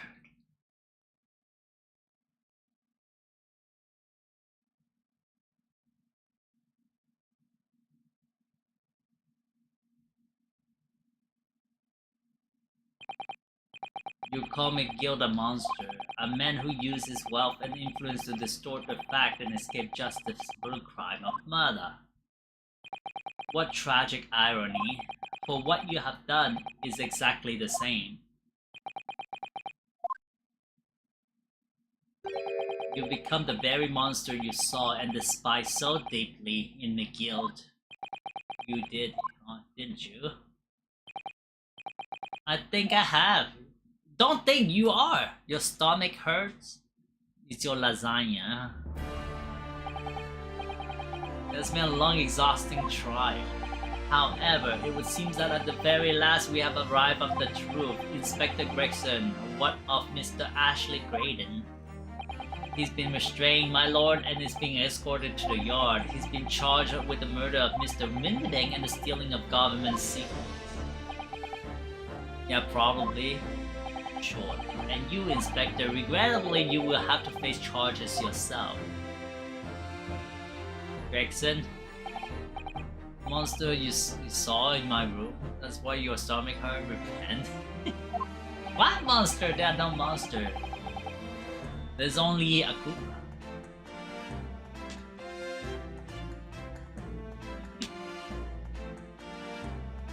There's a Koopa? There's only a Koopa. That's no monster? You will look at that face and say it's a monster? How dare you? And a Jigglypuff. See? Only a Jigglypuff. Jigglypuff ain't no monster. How dare you? Hiding in the closet? Come out, it's 2024. It transpired that you were complicit in helping a criminal escape justice. The fact remains whether or not you were doing so in the line of duty. The crime is a serious one, Inspector, and inexcusable. Hello, PDB. Gregson, now to the defendant, Miss Gina Lestrade. It is time for the final adjudication. Is the jury ready? Gary Depp Squadron, standing by, sir. This is really now. Last push, the final call, the finishing whistle. My men are ready to deliver the verdict. Let's go, verdict time. Very well, ladies and gentlemen of the jury, you will now declare your final decision to the court. Not guilty. Let's go. Not guilty. Not guilty. Not guilty. Not guilty. Not Come guilty. on, like that. Not guilty. Doink. I mean, if you still put guilty, I will dump your IQ. Like that man literally says that he did everything. That's it, stop. I'm off the hook. Not exactly, you have perjury. From the previous case. Finally is the word I really wasn't sure would come on top of for a while. You're the best lawyer in the world. Mr. Lestrade, I'm not finished with you yet. What are you looking at me like that for? Before you start enjoying your freedom, there are certain other crimes to consider, 2 months ago in my courtroom, no less, you gave false testimony, did you not? And in relation to the trial today, not only did you unlawfully enter MiniGames pawnbrokery, you also attempted to abscond with Mr. McGill's property, it seems. Eh? I've never done nothing of the sort. Of course not. It's not like you were gleefully wearing me in your cell yesterday. And just when I was getting excited about throwing a party for gaining this evening, and turning our attention to the defense, determining that when played together, the music box disc contained a message in lost codes of wow. It was certainly a most unexpected revelation, console. Quite so, my lord, the prosecution was caught entirely off. In fact, I think we should applaud my learned Japanese courage here. Oh, I'm so used to him saying Nipponese that I unconsciously say Japanese. But my learned friend is exactly the expression he used. My learned friend's courage here today, I propose. We're demanding that government secret be disseminated before the entire courtroom. Very sorry about that. It was the only way I could get Inspector to admit that what he had done, so... You might say something on that point, isn't that? It's about the sound produced by the music box before. I do wonder if that was really Morse codes ago. What? What are you saying, madame? It's just that I'm really very fanatical when it comes to Morse code. You see, so much that so the whole world seems to be covered in dots and dashes to me. Goodness, madame, and a healthy level of obsession one feels, but I must say that in my opinion, the sound produced by those two discs were nothing more than that. A meaningless series of two different tones. What? What? It wasn't Morse code?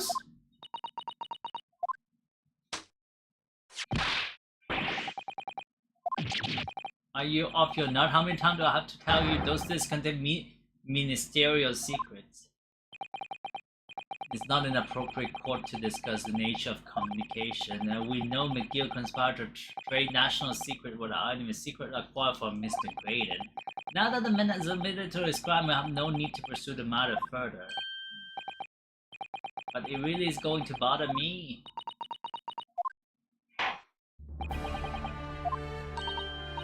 Oh wow. That which you have seen today here in this has been extremely disturbing. Falsified evidence, intimidation, perjury, a grim catalog of depravity. Oh my, hello Supa. An appalling experience to befall any child. It ain't nothing I don't see most day in the back. I beg your pardon? If you're weak, you pay for it. That's just how life goes. Gina. But look, I reckon I've worked something out today. The world ain't fair, but if you want it to change, you've gotta start at home. You gotta change how you are yourself. Wow. Wow. Well, that's a very laudable lesson, I would say. I eagerly look forward to the born again Miss Lestrade never gracing my courtroom with her presence again. Now, with regard to the murder of Mr. Papa Windybank, a proprietor of pawnbrokery business on Baker Street, I hereby declare the defendant, Miss Gina Lestrade, not guilty.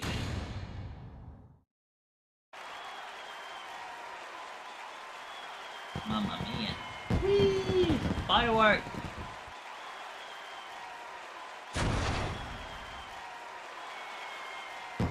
Big firework! And on those nights... Eh, on n'a pas eu beaucoup de neige cet hiver, fait que... Fireworks in the courtroom, yay. I mean, they have some fancy pyromancy in that courtroom. Oh, now we have a one-on-one time with Benzik. On a personal note, I must say you've surprised me, my far eastern friend.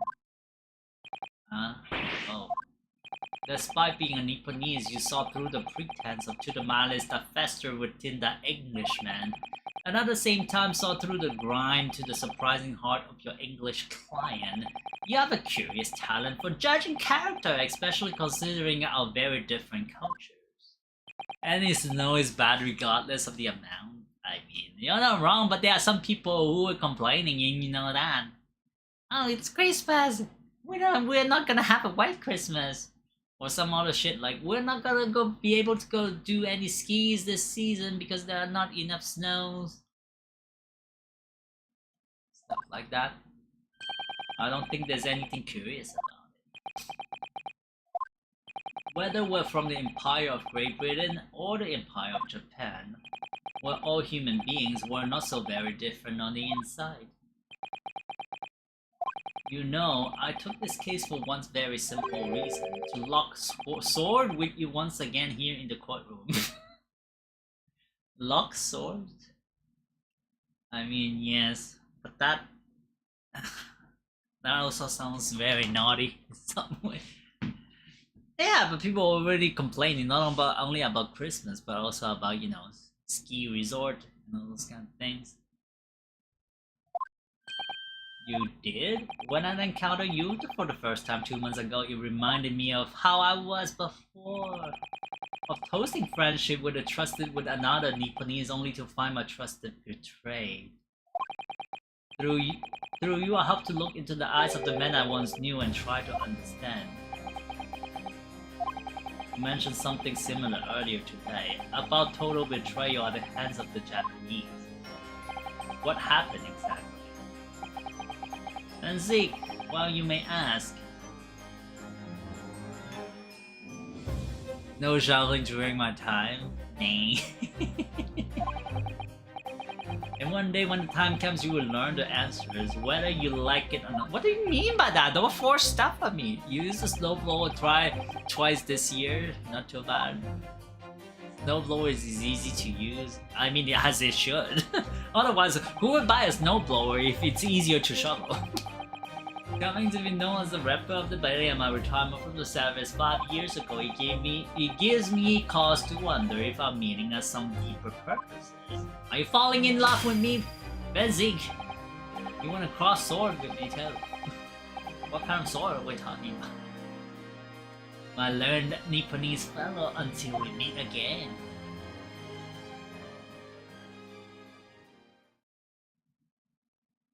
What is going on here?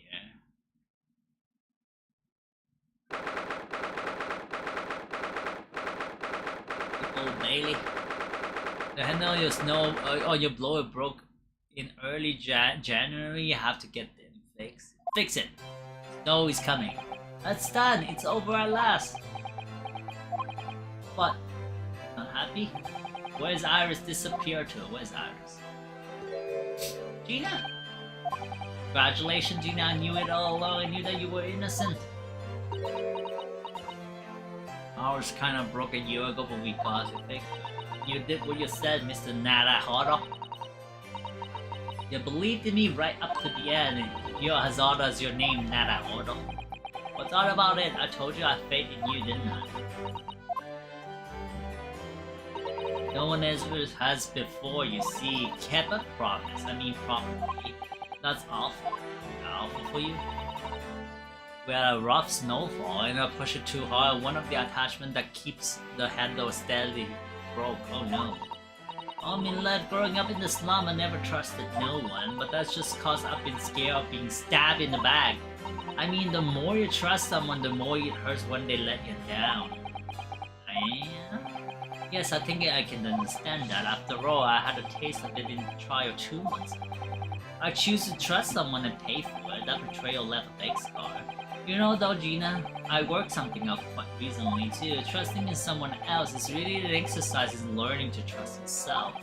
And when your guts tell you it's the right thing to do and your trust is rewarded, there's no better feeling in the world. Yay. I think I have you to thank for reminding me of that valuable lesson.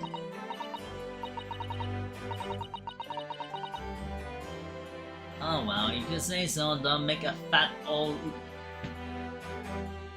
lot of sense to me though. Hey, I'm trying to say that putting my faith in you, Gina, has been a real pleasure. For crying out loud, pack it in! But I suppose I sort of feel the same way. Don't snow anytime soon. You're gonna have a giant snowfall, Josh. I mean, sometimes trusting someone is alright. Thanks, Gina. Thanks. This is the way I see it. Nazuke, Kazuma. No way? Sure way. A defense lawyer is only as good as his faith in his client. And that comes down to how much faith he has in himself. Okay. We haven't had much notice here, so I'm kind of procrastinating on fixing it. I mean, there's always the old way, right? Shovel! After this experience, I'm starting to feel like I understand what you mean. Super brutal summer? Too hot is as bad as too cold for me. I'm living up to your expectation. Am I turning out to be the lawyer you believe I could? Kazuma, did I do it? Did I do it? Pardon the interruption, Nanny. But what the deuce does a man have to do to be noticed around here, my dear fellow? Oh. Too late for that voice, Mr. Naruhodo. I've been standing here patiently in the corner of the room for an eternity. Heard of Shom? It was me all along. I was upset when finally you noticed me. But you people with your incessant babbling. Hey, Mr. Shomes. I'm the only hot stuff? Yeah. Listen. You're gonna take me to a supper first. Doesn't work that way, like Azer. I assume you've been taken back to the hospital, to be honest. Indeed I was, but I managed to escape again. Why are you escaping? I happen to be one of two foibles of the doctor who was tending to me. I merely made my knowledge of them known to the man, and they will happily issue me with a leave of absence. That cop looks suspicious. But enough of my adventure. That was a fine victory, Mr. Naruhodo. Your tireless effort justly rewarded, I feel. Straight to the good stuff. The lawyer's office, divorce. 99% of everything. I have lots of debts. You can take 99% of my debts. Take it. Pay for my credit card, like Gerger, as you should. Actually, I have a buddy that asks you I'm acquiring his ATV. We have 5 for each other.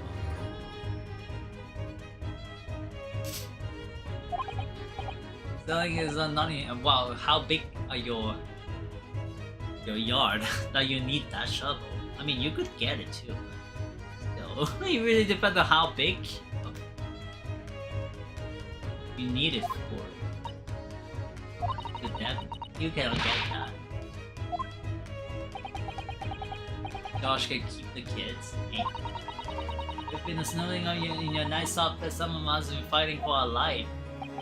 Oh wow, that bullet did cause me a loss of substantial amount of blood. That's true, but I haven't been feeling somewhat cold, not perhaps as cold as I, but well. I feel. Would you take your hands off of my neck, please, Mr. Shaw? Hey. Some way, I suppose. Congratulations, and in order for you to miss the try. Naturally, it is my intention to alarm you, but an acquittal in the trial with a particular prosecutor is perhaps a little precarious. Well done, Mr. Sholmes, not alarming in the slightest. The Reaper, huh? You mean? Because anyone who's found not guilty in the trial he was working on wound up dead anyway, is that it? The The very point I was trying to make and exemplify by the fate of Mr. McGill, in fact. Right? But of course, I paid no attention to such irrational drivel myself. You're not gonna die? Yeah, well, don't bother me. Of course not. The way I see it, the Ripper is a bit like an, him upstairs? You mean like God? Yeah, him upstairs knows what's what, right? He knows what people are like on the inside. He won't have got the wrong end of the stick. There are some coves like that Bok Trotter would have rotten to the core. At the end of the day, him upstairs makes sure they get what they deserve. I suppose that's one way of looking at it. Divine justice is one thing, though the Ripper taking matter and claiming lives is another. Why, like that McGill of his word, of this world, so I ain't scared. I got principles. Ay, okay. A trait in you which is to be admired, Miss Lestrade. Wait, just give it a rest, alright?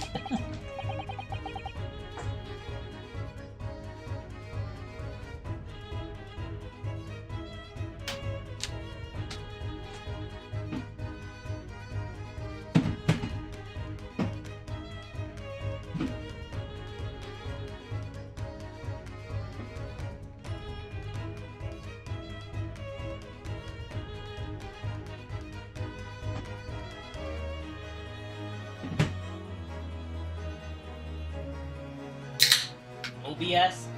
OBS is not wrong.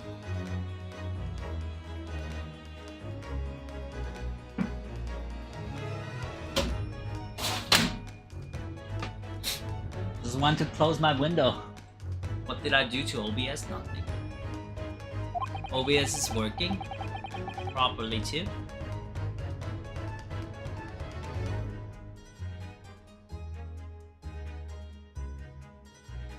Setting everything including your routers? OBS is. I mean, I should say not OBS particularly, but OBS does have conflicting ports.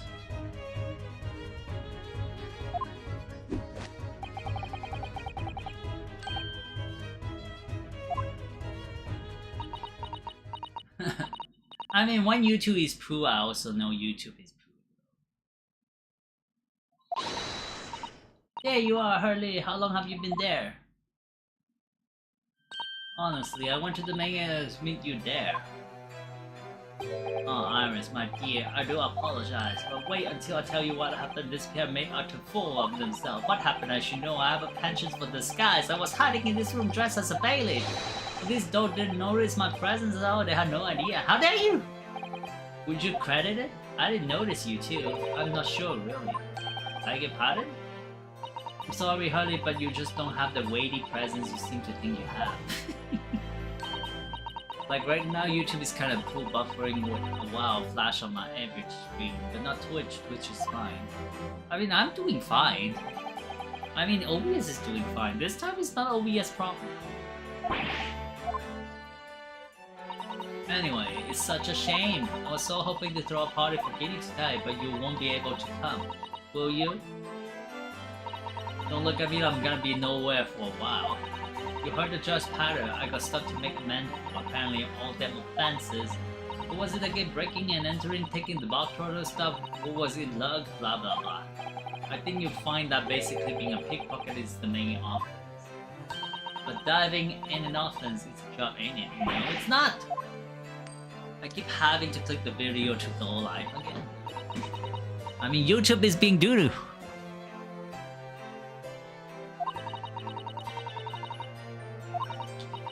You didn't start off as a lawyer. No, I didn't.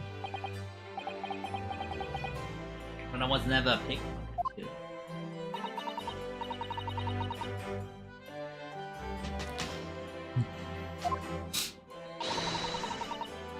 A sheep on like a minute? No! Everyone is having this problem of connection right now? Is that what it is?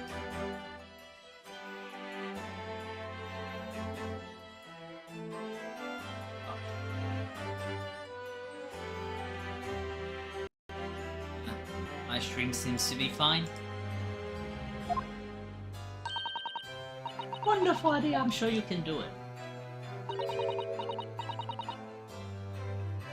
Getting flashes of buffer, but Chatney was dual streaming and the Twitch was just fine.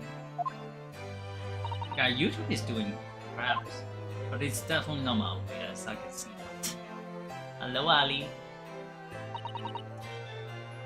Tomo then Barabuta. I really need to hear that. I thought my computer was being good. YouTube itself is being stupid. No, everything is fine. Prison carriage has arrived, ma'am. Come with me to the real gate at once. Naguto ay take a look and she felt reset that.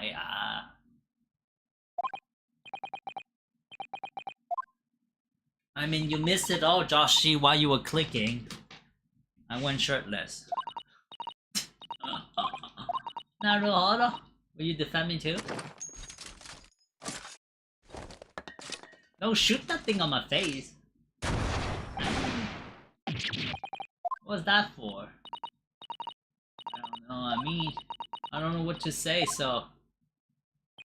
Ah, indeed. Perhaps the situation called for a phrase heard or missing from your vocabulary, Miss Lestrat. On occasions such as this, you say thank you very much. Or a simple thank you. Oh! Yes, it's a good advice, Kitty. Let's see.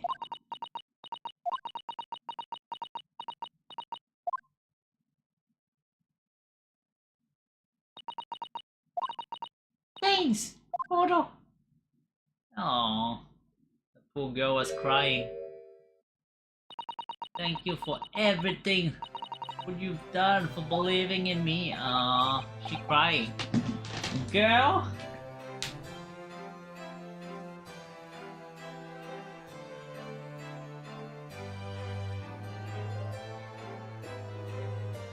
Girl.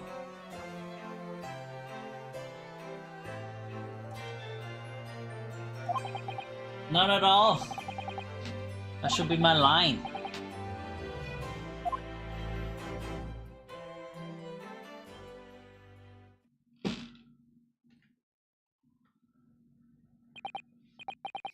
There she goes.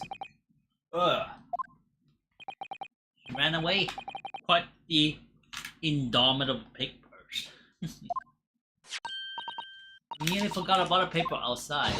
It's a special edition, and this trial is all over the front page. Pickpocket's innocent proven, isn't it wonderful? You should have shown it to Gina, or she would have been thrilled. Oh no, how silly of me. But anyway, would you like the good news or the bad news? Not again. What do you say, Runo? Hurley? I'd rather get the bad news out of the way fast. I'm not going to show anything but good news. And there you have it. How people answer that question says a lot about them, doesn't it?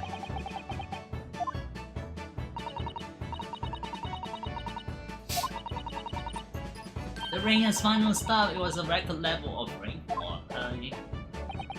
Well, that is good news indeed. We can journey back in great comfort.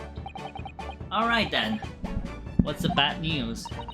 The huge storm has left the sea very choppy. The channel in particular is awful, so sailing out of Dover has been delayed by a day or more. Wait, Dover? That's right, if we head to the station immediately, we may still make it in time to wave Susie's off. But there won't be a train surely. We couldn't be that lucky. Who do you think I am, Mr. Naruhodo? Mr. Shaw? I rushed to Victoria Station earlier and made arrangements for a special express. If we hurry now, we shall be there in time for dinner. And I know of a fine restaurant that serves the most delicious baked sole.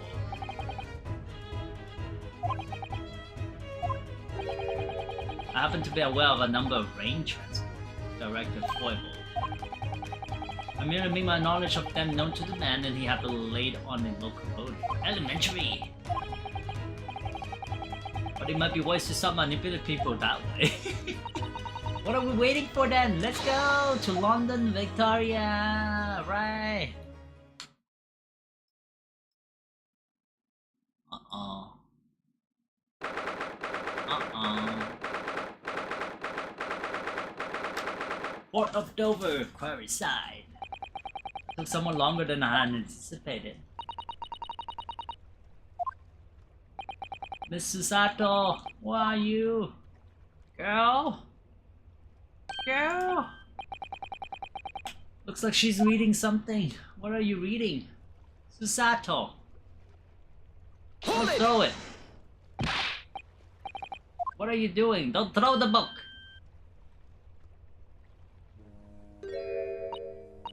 Mr. Naruhodo, what are you doing here? We came as soon as we could after the trial, I mean. We heard that sailing was being delayed due to the bad weather. Oh, I see. Then tell me. It went well. She was acquitted. So why the heck did you make that trapdoor, people?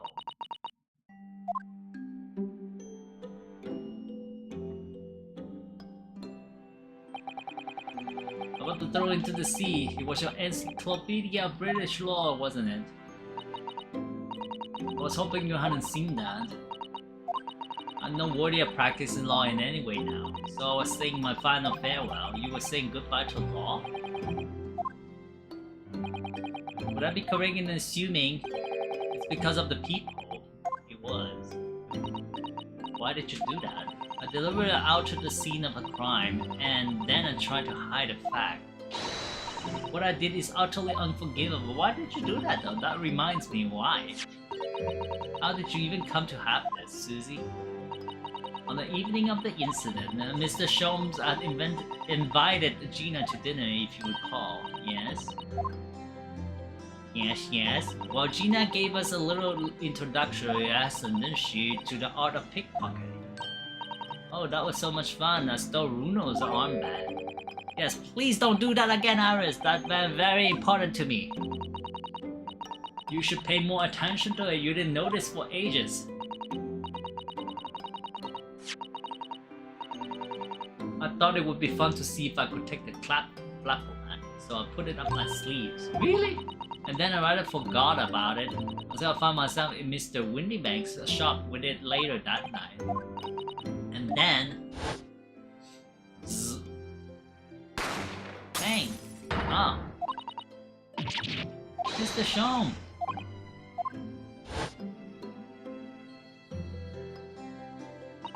After Mr. Naro had left the shop, I started to think. That door started to play on my mind. The storeroom door, you mean? Yes, if Gina was anywhere in the shop, I realized it could be only behind that door. And at that moment, the little device that I had my sleeve sprang to mind. So I was so worried about Gina, I simply had to know. So you used the flapper to make the people in the door. Oh my. As a capture in the photographic print of the shop. Oh. By one of Hurley's red-handed recorders. Indeed, it was one of the first importance at that point. Precisely when the people was made, that information would prove to be Mr. Naruhodo's greatest weapon, though naturally without proof it would have amounted to nothing.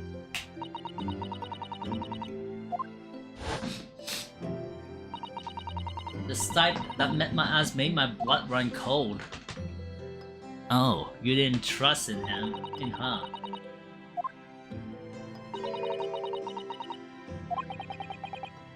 To trial Magnus McGill, I thought about how he had manipulated the evidence and arranged false testimony to secure his freedom.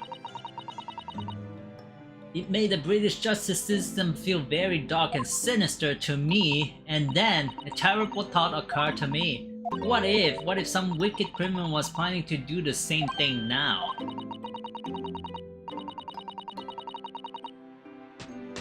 Because, yeah, how did the gun went into her hand? I mean, I still don't know how she got knocked out. I mean, she could have picked up the gun after she saw Windy Banks getting shot in the back, but it still doesn't explain why she, dropped dead, like lost consciousness. You were worried that the true culprit would try to frame her for her crime? But then I realized it would be very difficult for anyone to give false testimony in this case. But do you mean? Well, behind the door of a locker room, someone to claim falsely to have witnesses, there would have to be a way to see beyond the door. For which, a peephole would be the very thing. Only the peephole I made wasn't actually there until after the crime has been committed, of course, and the criminal would know that, so it wouldn't make any difference. But the possibility of a rather ingenious trap was there, was it not? A trap. So, is that why you kept it a secret, Susie? You never mentioned that you made the peephole to anyone, not even to the police? I know, and I knew at the time what I was doing was wrong, a criminal offense, even. That's why I decided to confide in Mr. Sholmes. If Mr. Naruhodo was completely back into the corner with no other possible means of escape, the truth about the people could save him. That was my plan. Wow. She really does think of it, but then... Why didn't you just tell me everything before the trial began, my dear fellow? You're not thinking straight. If she had done that, it would have rendered you complicit in the whole escapade. You could have been disbarred if you had been seen to have knowingly tampered with a crime scene. So Miss Susato decided to shoulder the burden of responsibility alone. Oh, for your sake, Miss Lestrade's. Oh no. Miss Susato, why? Truth is, when it happened, I did it because I lost a little bit of my faith in the law. Oh no. I was worried that the right person wouldn't be convicted of the crime, but the moment I allowed myself to think that is the moment I lost my right to call myself a judicial assistant. Oh, what you did isn't comparable to what he did. Graydon is the one who lied in the witness stand, using that peephole as a way to implicate Gina. And besides, if the people inconsistent had existed, I'm not at all sure that she would have been acquitted in the end. Miss Susato, what you did saved Gina's life.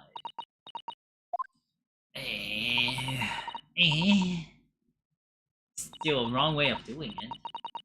I mean, he might have said something else, but he would not been able to say that, you know, it was Gina's fault. We must all be thankful that Miss Lestrade's freedom has been assured. Although some of the loose end in that trial will continue to play on my mind, I'm sure. But the revelation that the music box disc contains secret messages, Mr. Naruto, what a triumph. Well, actually, that argument wasn't quite as compelling as I thought it was. You're sleepy? Go to sleep! There was a communication officer among the jury's member, you see a telegraph. She said that the majority of the sound of this was just meaningless tones. As one would expect, after all, we are talking about secret government communications. No doubt they were written in cipher to avoid being readily understood should they have been intercepted in cipher. So then we could never have hoped to understand the message anyway. Nonsense, my dear fellow, it's quite a zero pipe problem, I assure you. Because Iris read that. So... Gee? Asogi.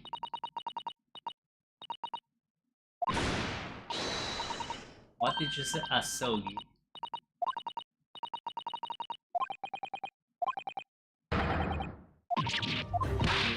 But how do you know that name? I wrote it down during the trial before when the message was playing on the music box. Should I describe it? Wow. I thought the message probably wouldn't be written out in plain Morse code, so I tried various ways to interpret it, but whatever I tried, the word just doesn't seem to make any sense. That is, in English at least. So Japanese?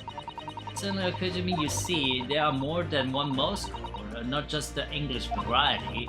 Various countries around the world have altered and added to Morse code to use it in their own languages.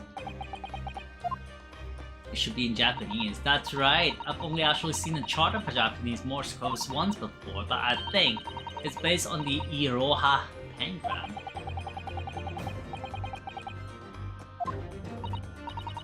Think so. Sorry, but I don't remember all of the Japanese Morse. Will you let me see that?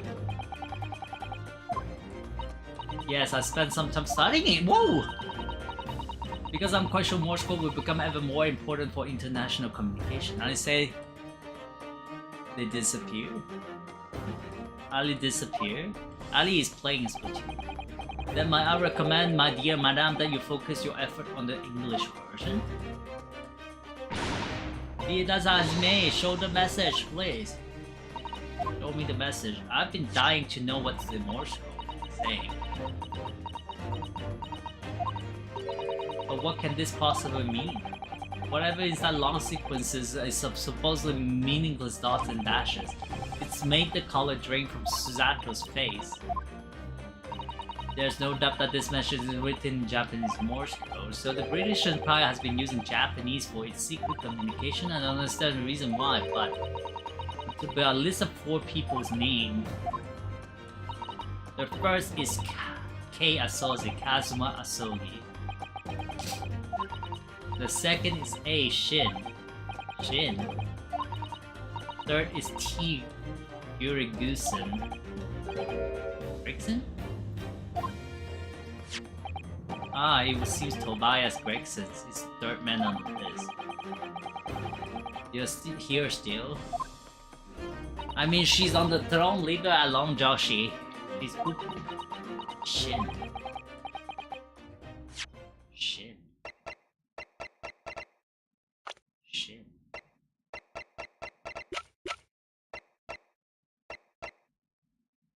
Mayo Strongheart? I would say the 4th name.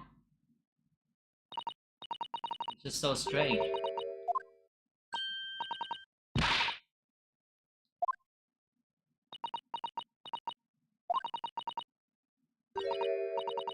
Jay Wilson? John H. Wilson? Daddy? Poor Ali? What do you mean poor Ali? She's allowed to poop. Then after the 4 names it reads, it translates from Japanese, that is all 4. And the end of the message, or rather the end of what you noted down, Iris. That is all 4. It's the exact score that we got, the highest. I got silver. I didn't play after that because I was working, so 201 I believe. I just can't believe it, who would ever have thought? I mean, they're all dead, except Gregson. Yo! It would appear that this particular message is a communication of some kind between Great Britain and the Empire of Japan. 218 was gold. I got 201. 203s. Somewhere on the low 200. Could be in Japan then, where Suzy and Runo come from. Oh well, he dead? No, not very likely, really, is it? I mean, there are thousands of people with the shirt and Wilson, and there must be a lot of J's among them. You are not used to fadings? Fadings right in 3D? We don't even see. 0.01% of all players kinda crazy. You are too OP, Ali. Professor John H. Wilson visiting Professor of Medicine at the Imperial University, but we can tell Iris about that now, we just can't. Dead.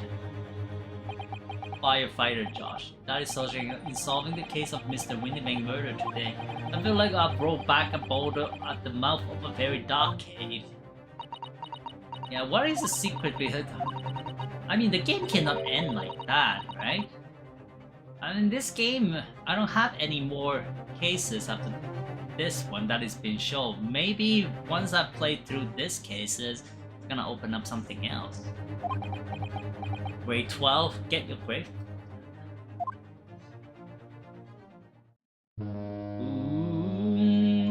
Oh, the boat is going.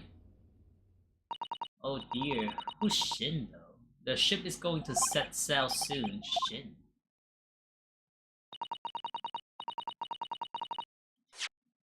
Shit.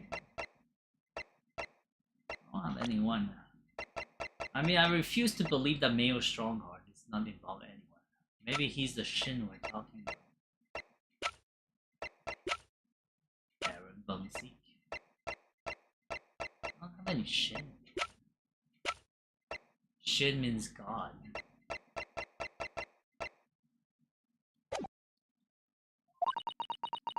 onto a larger passenger vessel bound for Japan. You're really going then, Susie? We wish you a safe passage, Miss Susato. You'll be coming back, right? Thank you so much. I wish all you the very best. Miss Susato, I had hoped to have you always at my side. Guide me and support me. Please, come back soon. As far as I'm concerned, you really are the very best judicial assistant in the world.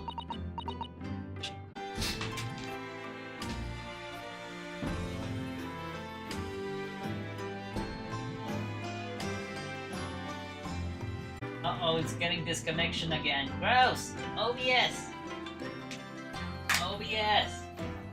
Oh no! YouTube is finally... Oh no.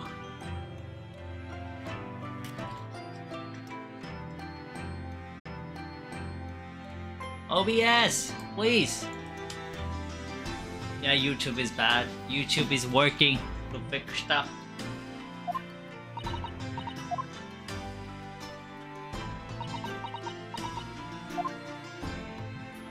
Mr. Naruhodo, do you remember the first time we met? On the SS Buria, when I was dragged out from that wardrobe still half asleep. I remember right, you threw me halfway across the cabin with Susato takedown. You know very well what I'm talking about. After that, OBS Amini. Strange, but being thrown together as we were in that case, I somehow felt straight away that you were the perfect person to continue Kazuma-sama's great legacy. And my instincts were right. I really want to believe. No, I'm sure that. I'll be back soon. Farewell until then. Evil Joshi.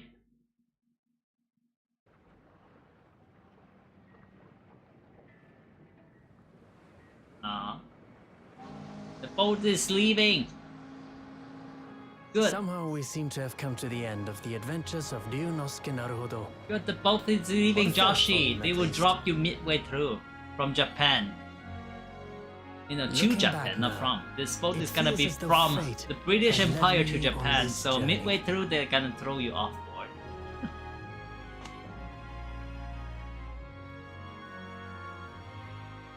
Fate led me to becoming a lawyer, to traveling halfway around the world, to meeting the great detective. You're so rude. I mean, they are the one throwing you off, not me. I'm sure there'll be trials and tribulations ahead. Of course Trials and tribulations.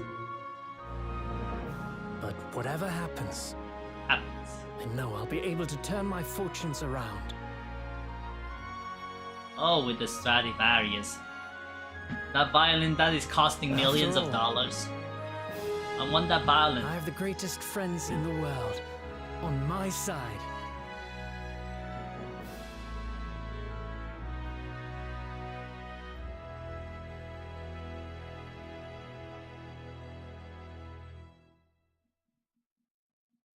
They wouldn't, they totally would. Ah, yes, Mr. Naruhodo, yes. I have some rather awkward news. Now, why? The railway company has decided to sue over the special express train, apparently. What? It caused such a commotion on the line, all the other trains had to wait at the station. But really, we would never have made it to Dover in time otherwise. Anyway, I explained everything and how it was all your fault. What? I believe a formal complaint should be delivered to your office tomorrow. Not to worry, my dear fellow, according to Miss Susato, you love defending yourself in court. Wait, what? You really didn't look like the sort of man who would do something so outrageous. See? Why?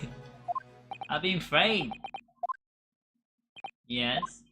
A word if you don't mind. Why, certainly any word you like. Pull it out. Ah yes, I love Bruno's words. I know just the one he used here. Objection. Objection! There we go. Objection. That's the word.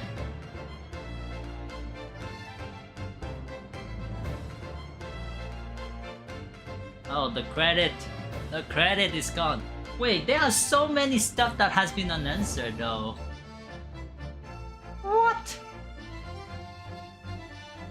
The following hundreds of music boxes arrive at Baker Street from all over Europe. To advertise them for sale, used by Mr. Shom to solve an important case. The money I've earned consulting detective work pays a pittance by comparison. Oh my. What a shrewd man. Why would you do that?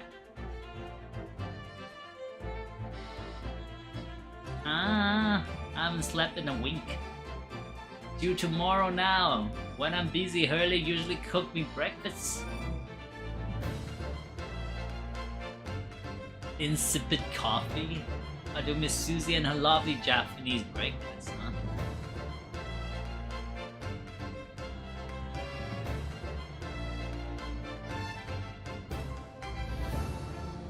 huh? I forgot about Ouchie.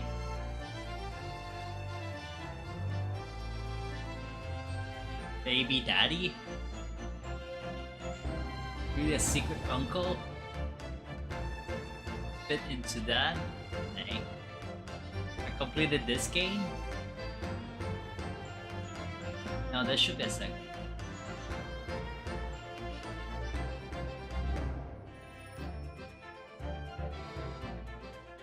Should be a second part, come on.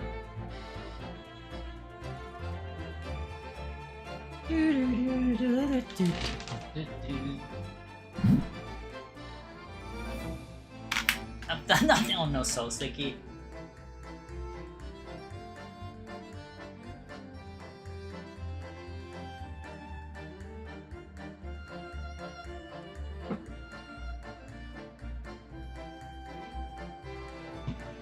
Kazuhiro Nagata, Ryusuke Yamada.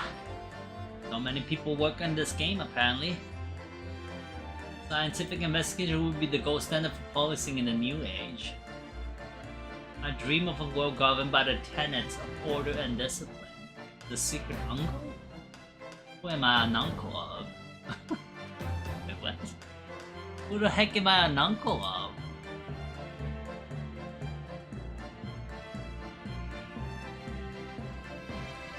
Eh?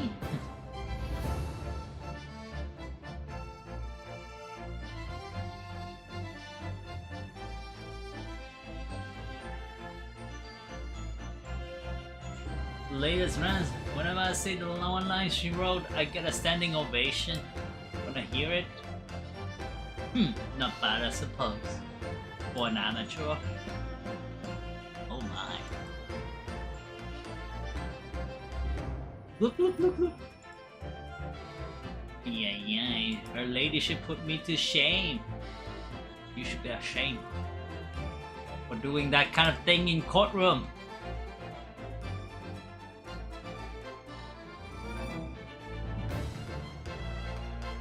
Ben from Uncle, a secret daddy?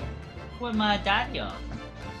The old girl on a daily basis, I'm like, oh, battling with those Bali stares every day has done wonders for Dickie Peg. Managing rather well with the housework too. Hope the gossiping neighbor don't realize the man of the house is homemade. Oh my.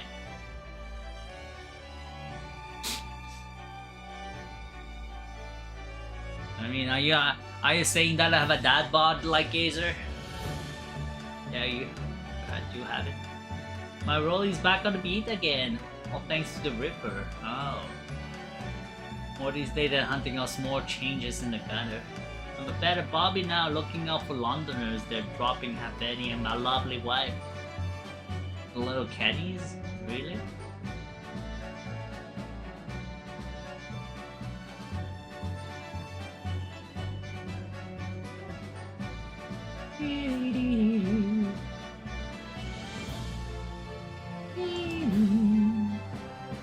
Oh no, Gina. I'm gonna be doing time for a bit now. Oh well, for breaking and entering. So you then at least you're not dead. Because killing someone would send you to capital punishment.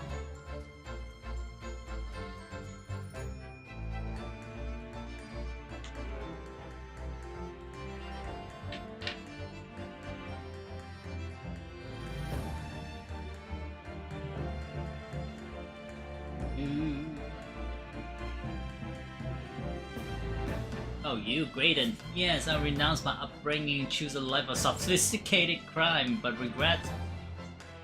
No regret. Give over, brat. That ain't the Ash we used to know. We got time in here to find the comeback of Milverton and skulking milk runs. The Three Muskets would see. Milking the neighborhood for all it's worth? Yo, milking? Yo, who are you milking? Yeah. Right. Then.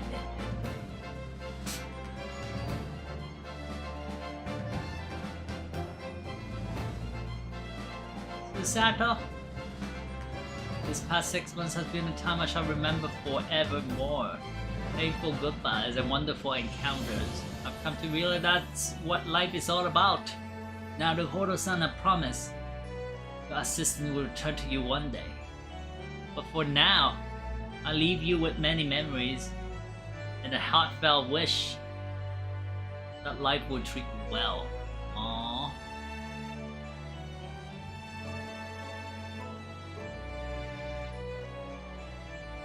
Aww.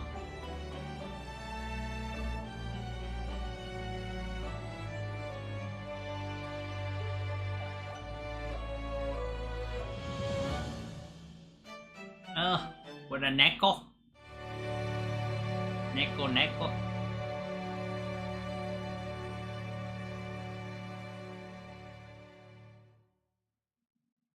Alright.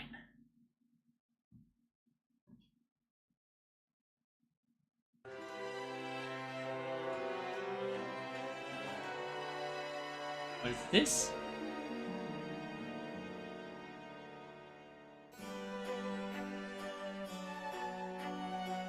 Credits. Voice actors. There are barely any voice. Now to never play another Ace Attorney game? No, I'll definitely play it. Like I said, I personally like Ace Attorney game. Whether I stream it or not is another story.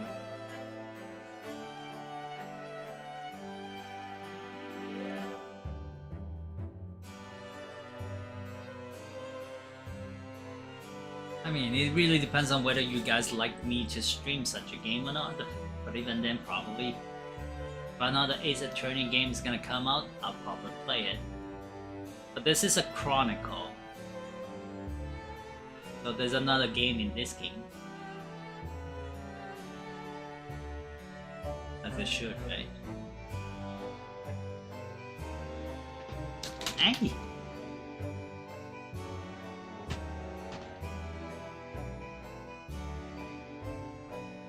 Let me check for sure.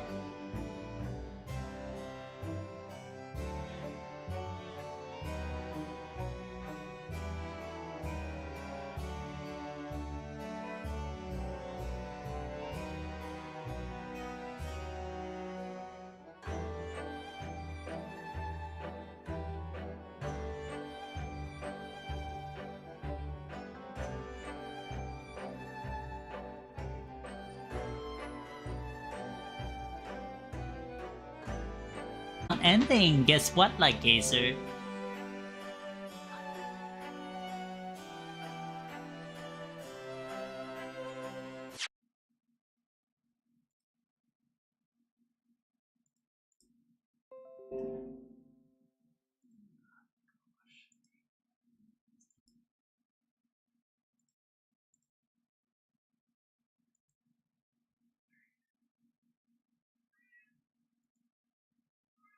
You like seeing?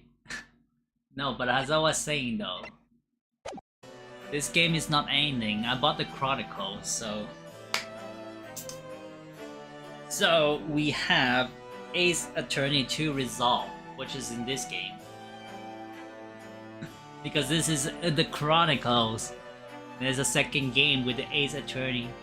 I barely played through the first one, the Ace Attorney Adventure. Now we're gonna go for Ace Attorney 2 Resolves. So this game is still going, guys. I mean the second game is gonna start. Nice to see that you can skip the credits, but I don't.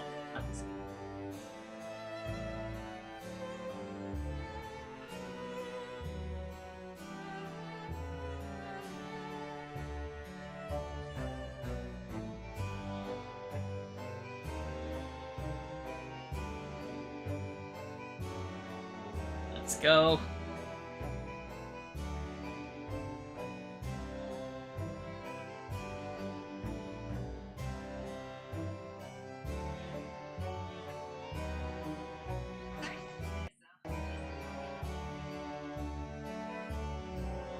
I mean, are you guys looking forward to the second game?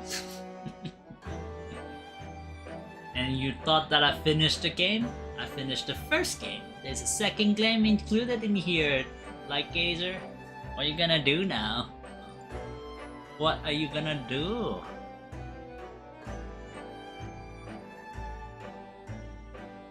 Are you happy that I'm playing the second part? Eh? Eh, like Gazer? I mean, like I said, there's so many loose ends. Maybe they're not gonna tackle it on the next one. Who knows? Who knows?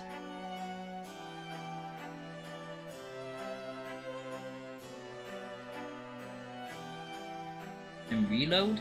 I mean, I haven't done too bad on this. I really didn't do too bad.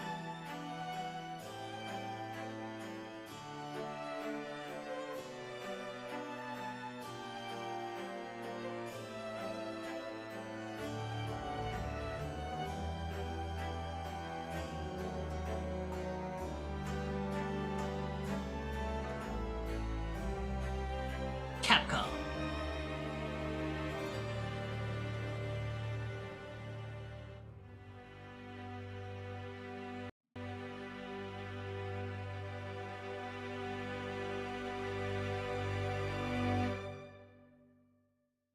The Grace Ace Attorney adventure ends now. A fleeting farewell. I'm doing good. Another militia. Oh shit, crap. I hurt myself.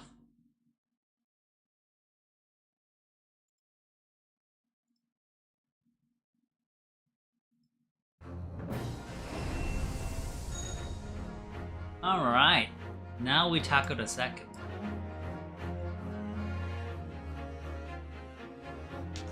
Watch with friends and popcorn.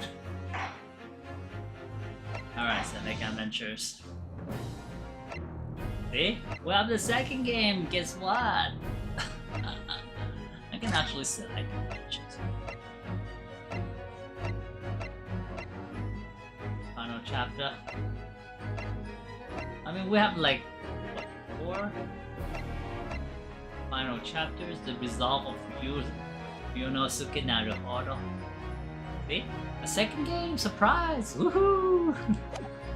Well, I already knew we had one. We only played to this one. So, what we did, you know, for the last few weeks, we did the Great Departure, which went from Japan to here, and then we got another second case on the boat, which, you know, the first one we were the defendant. We were the one sort of like defending ourselves, and then the second case is a little bit more of an investigation thing going on with the boat, where we were again accused of murdering someone, and then runaway room, which is the McGill case, in which McGill was the defendant, and we had to defend McGill from it. But now we know that McGill is such a shady character. He did indeed do the murdering. I mean, at least it seems like he did the murdering, and then after that, you know, everything happened, so forth, but he did get a not guilty verdict based on the fact that we did not have enough evidence to accuse him of being the murderer. Now we do, we know. And then the fourth one is the Clouded Kokoro, which is the case about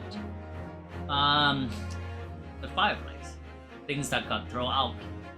You know, a knife got thrown out and landed on a lady. And then the Hound of Baskerville afterward, the unspeakable story, in which, you know, one of the pawnbroker, the case we just did, got killed. Now we're gonna go and tackle a little bit on the Ace Attorney too. Now it's like 4:33. We can start. We can start. Also, Tiger, you're so noisy.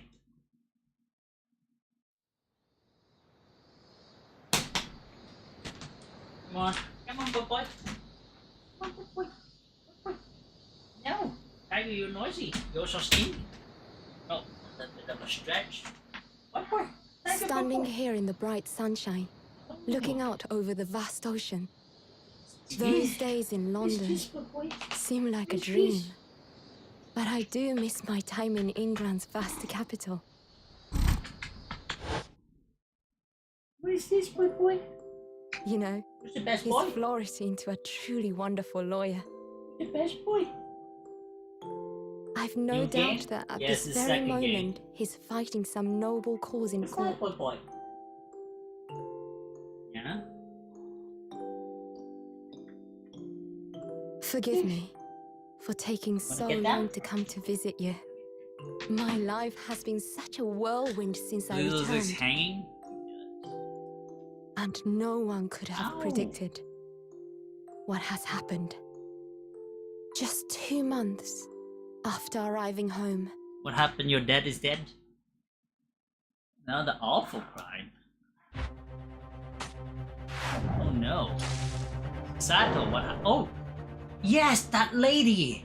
That lady was in the first one. so I came here today to ask something of you. Tomorrow, I shall be standing in court for the only time in my life as a lawyer. As a lawyer? Against that lady? Oh, the lady was So killed. please, The lady with the ask swan. for your Remember, guidance. Hallie? It was you. You got killed. Kazuma-sama, You remember that lady with the giant swan head? Well, not head, hat.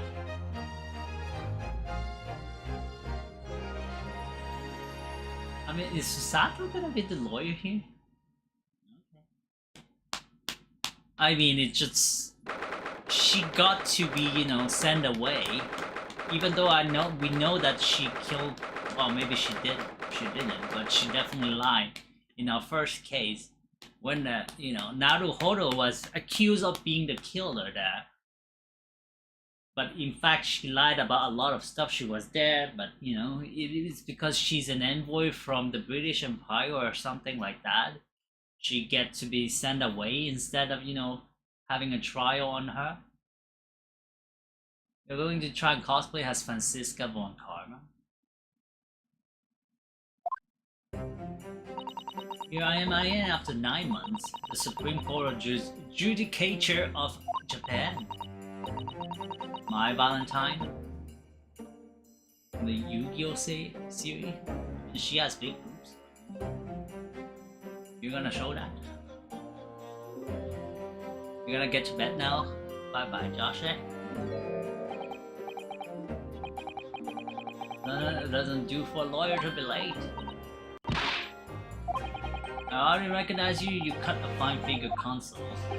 But you look as white as a sheet, and those wide eyes aren't doing you any favor. Is the prosecutor from the original Ace Attorney series and also sits to edge.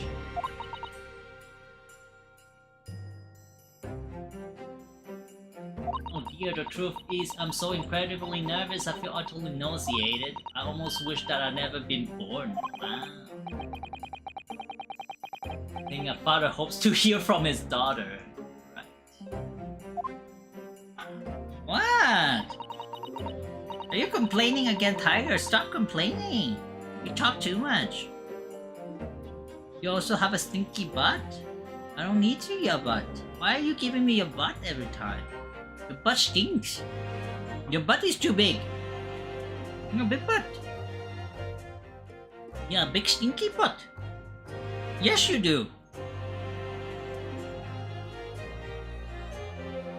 Professor of Medicine at Imperial University, a man who early in his life traveled to Great Britain to study the latest advances in forensic medical science. And of course, my father. Excuse me. Would I be correct in thinking that you're to be my lawyer in court today? Yes I am. That's right, miss. Well, I want to thank you for agreeing to represent me. I swear my life I never kill anyone. It's a complete fabrication, the whole thing. Ray Membani, born the same year as I, and my greatest friend. Though unusual for a woman in our time, she worked at the university research laboratory helping my father, and sadly she's the defendant in today's trial, accused of committing a truly awful murder. Are you feeling alright? Since we started talking, you seems, well, to have become a little bit flushy.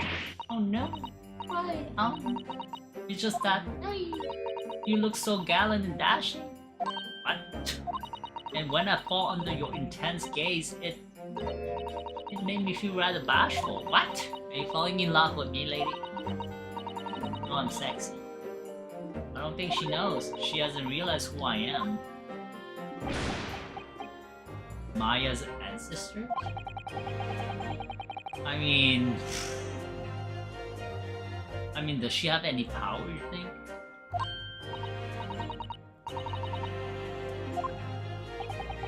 If even your boyfriend can say through this kind of thing, we can relax. Guys, yes, Susanna, I'm gonna try dressing this way before, because I wasn't sure how convincing it would be, but this does make me feel a little bit relieved, as you say, father. What? Is that you, Susato? How am I dressed now? I'm so sorry I didn't say something sooner, Ray. Whoa, what are you doing? What's going on? Whoa, what? I'm not yours, like Gazer. You never put a ring on it. A varsity uniform, the varsity cap, the varsity cape, the varsity badge. Look at you, you look for all the world just like a student at Imperial Yume University, a male student. I'm so glad you think so. It means all my preparation have been worthwhile. Woke at 4 in the morning to make a start. Why you dressed like that? Well, you see, was the only way. The only way she would be permitted into the Supreme Court to take on your defense in this trial. So, is the bill for it? Nay. Then I won't be yours. I bought it myself, not yours. Never before in my life have I felt so frustrated having been born into this body. Court in Japan are barred to women. We're not even allowed to set foot inside a courtroom, despite the fact that the law of the land applies to all people, male and female alike. But women are forbidden. Just for today, I'll be leaving my true self at the courtroom store, so I can act as your lawyer. Oh, Susato, you're going to such length for me? Of course, you're my greatest friend. Swear that I shan't be a lawyer you deserve. Oh no, I have complete faith in you. Ray! It's so strange, Joe. I mean, you're such an accomplished judicial assistant already, and yet just because you're a woman, what a wretched reason. Well. I mean, why shouldn't you be allowed in court? You're so gallant and dashing. Ray, please don't look at me like that, with those flushed cheek and nodding eyes. Oh, I'm so sorry. I'm already falling in love. Look so dashing. Tiger, you also look so dashing. I love you, Tiger. It means you look convincing as a man. Hey, please, I think. It certainly helped to bolster my confidence today. Ray! You're managing to put on brave face in all of this, but I can see through it. I've noticed how your shoulders are slumped and how you're trembling ever so slightly. Wait. Susato, you don't believe me, don't you? I didn't do it. I couldn't have. I mean, murder. Of course, you have nothing to worry about. Your conscience is perfectly fine. Yes, I didn't do it.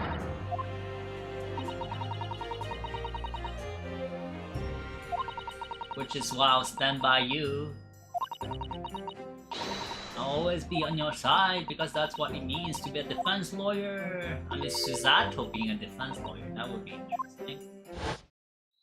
Defendant counsel, court is about to begin. Proceed to the courtroom at once. You should go in at once, Ray. If you're late, the judge won't hesitate to pronounce you guilty. Stand aside. I don't think I've ever seen her run so fast.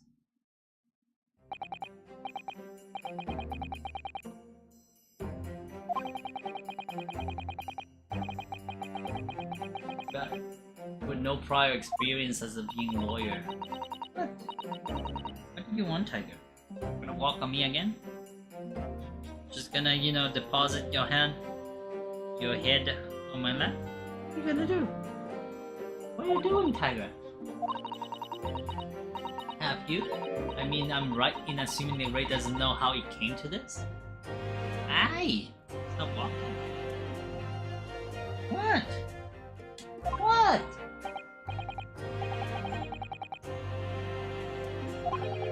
It would only worry her if she found out that no other lawyer would agree to take her case.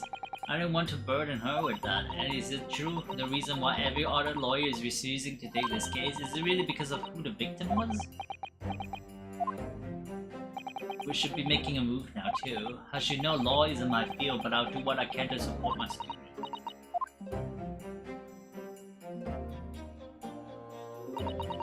I'm Susato Mikotoba, a judicial assistant. 8 months ago, I accompanied a student in law on a study trip to Great Britain, which is now the photo.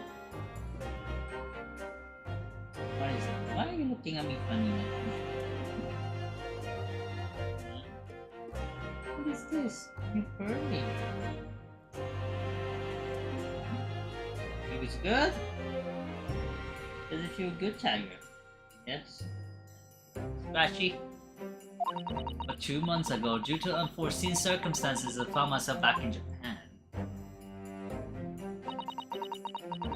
Every time I wish that he were here, I wonder. Still, I have no choice now but to steep myself for the trial ahead.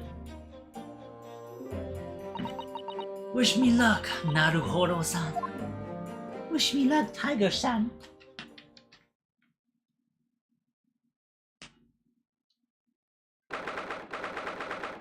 13 August, 9 AM, Supreme Court of Judicature courtroom. I hate that word. Of course, we're gonna go against that stupid prosecutor. The prosecutor is fully ready to proceed, Your Excellency. Are you ready? Yes, for Your Excellency, we are ready. Ready? Ah yes, Consul. According to your registration detail, your name is, Ryutaro Naruhodo? Wait, what? Ah yes, I had to come up with a suitable male name for you for this little venture, so I'm afraid to say I simply put down the first name that's to point. Consul? Yes, that's right, that's me. Yes, I'm Ryutaro! He who has vowed to uphold the pride of the great Naruhodo clan. We need to consider how better to uphold his manly act first and not overdo it. And those wild as I'm doing you any favor either. Just relax and... Naruhodo. A fresh face in this courtroom if I'm not mistaken. But the name Naruhodo. You may be thinking of Yunosuke Naruhodo, currently in Britain as part of a study program. His cousin! That's right, Ryutaro has been studying in the province but was called to the capital for this trial. I assure you, in matter of law, his knowledge rivals that of any Tokyo preeminent lawyer. What a pitiful situation, having been rejected by every lawyer in the capital. The accused has had to call a country lawyer. What? How dare you! Susato, I won't take you make fun of her. Huh?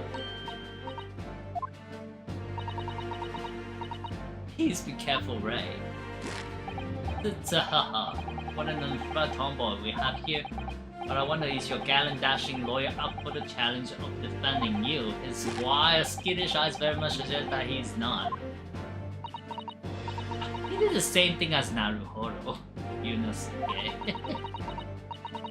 Starting to understand what Naruhodo goes through. Like it or not, eyes won't to flit. Wait, what? Okay. In fact, it would be reasonable to assume the outcome of it. It would, because she is the Swan Lady. Seems to be of great importance in the first game. Has an international emissary or envoy.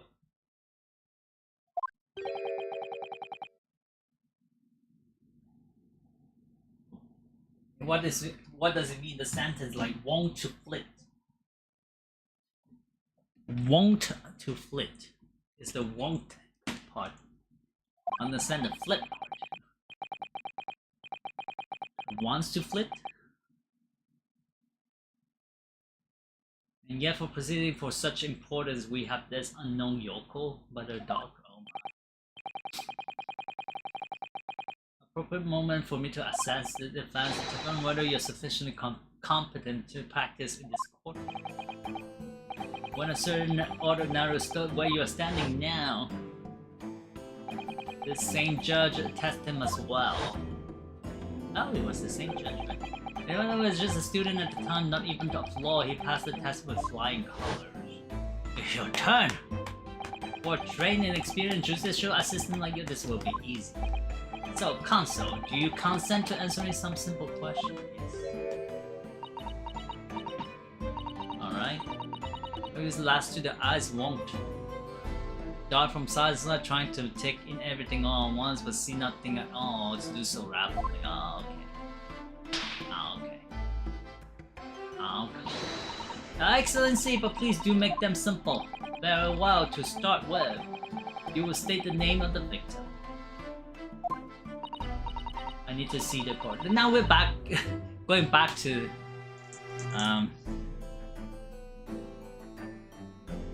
with the training. The heck? Oh, don't chew on my thing. Ah, you were chewing on my papers. Tiger, I was wondering what you were doing. Don't do that. Paper are not yours.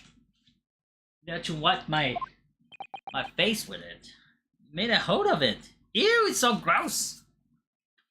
What did you do, Tiger? You make it so gross. Don't. No. What's with you? Get out. You make my paper so gross with your thing. Out. Over you. Out. Come on. Destroy my papers. I'm starting to understand something else now. Your whole goes through, like it or not. Minds are won't to blank. Oh shit. It's not surprising, really, it's your first time in this position in that guise. Even a bright spark like you is bound to flicker and falter a little under the circumstances. Don't fret. You need only to use the knowledge you've gained as a judicial assistant to overcome the problem. Of course, the court record.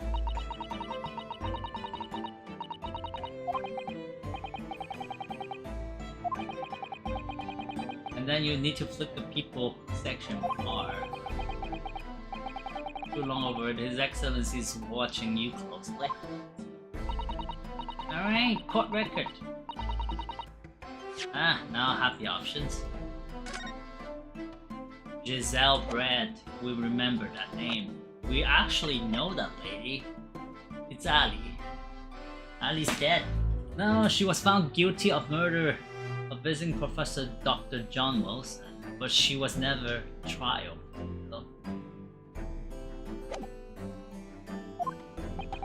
She was never trial for it. Giselle Brett. Yes! Oh, she did the same gestures too, like, whee! The name of the victim who lost her life in this case is Miss Giselle Brad. By examining witness statement. So single deep stab wound from behind, piercing a lung and resulting in fatal hemorrhage. Death would have occurred within minutes. Okay, extreme meiosis. Pupil constriction was observed in both of victims' eyes. Okay. Constriction of pupil. Huh? What is the cause of meiosis now? Google. Give me Google. Guru guru. Google. Google. Google.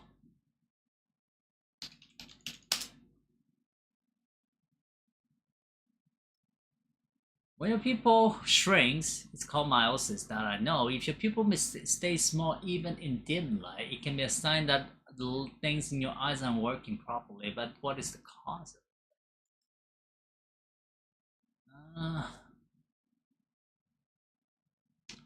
Change that 1,000 at a time.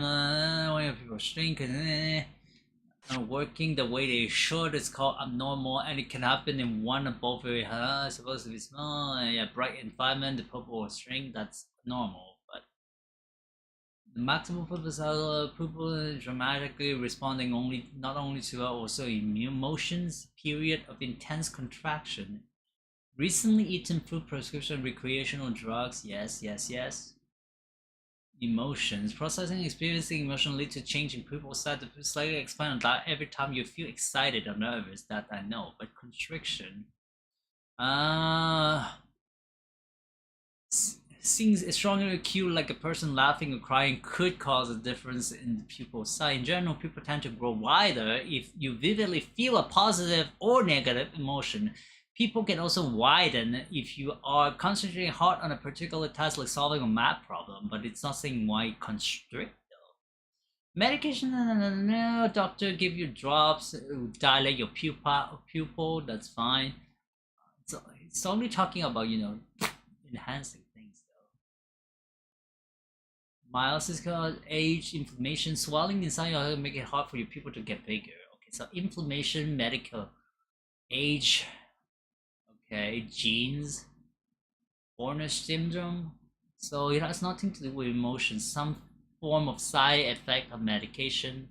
Certain anxiety, muscle spasm, also anxiety. Diazepam or Valium, antihistamine and diphenhydramine, Benadryl. So Benadryl can cause your pupil to shrink. Antihistamine is like those allergenic medicine. Okay, narcotic like morphines and all those kind of things. Okay. Yeah, Horner syndromes. Sure, okay. We got that.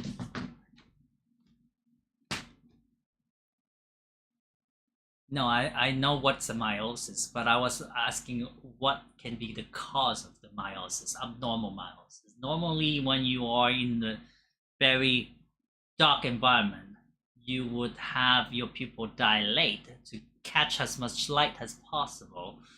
Whereas, when it started to shrink a little, it's because there are too much light. So during daytime, your pupil will be smaller than during a perfectly dark environment. But then I'm asking about, abnormal causes of meiosis, which obviously by medication, as we have just read.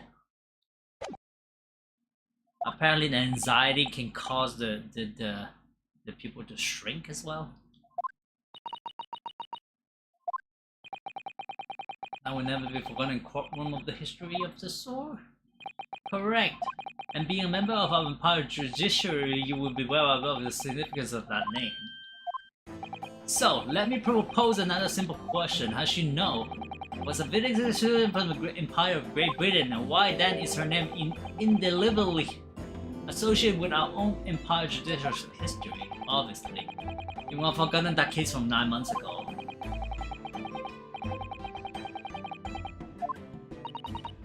I still remember the assassination of John H. William. The other woman student personnel was the face of a murderer. Yes! A visiting professor of medicine at the Imperial Yume University was killed. The culprit was to sell bread. He was a killer. Yet we still don't know the incident of it. We know just now that we have 4 names. And John H. William, this John Wilson, not William, Wilson is one of them, along with Asogi. Was shot dead. I believe he was an associate of yours, Mr. Professor Mikotowa. I was in debt to the man. He'd been my mentor when I went to London to study forensic medicine. Indeed, it was I who invited him here to Japan as a visiting professor at the university. Naturally, the murder of an Englishman on a soil was a matter the government wished to resolve rapidly. Which is why a secret trial was conducted here at the Supreme Court. A student of the Imperial Yume University was arrested on suspicion of murder. A second-year English language student by the name of Yunosuke Hararuhoro. So a little bit of a recap on the first game. Yeah, that's what we're doing. But since it's been so fresh in our memories, I would assume that some people who play, I don't know what's the discrepancy I was gonna say. I mean the time that happens between the first game that came out and then the second game that came out. What is the time in between? I have no idea. I can check, but I don't feel like checking right now.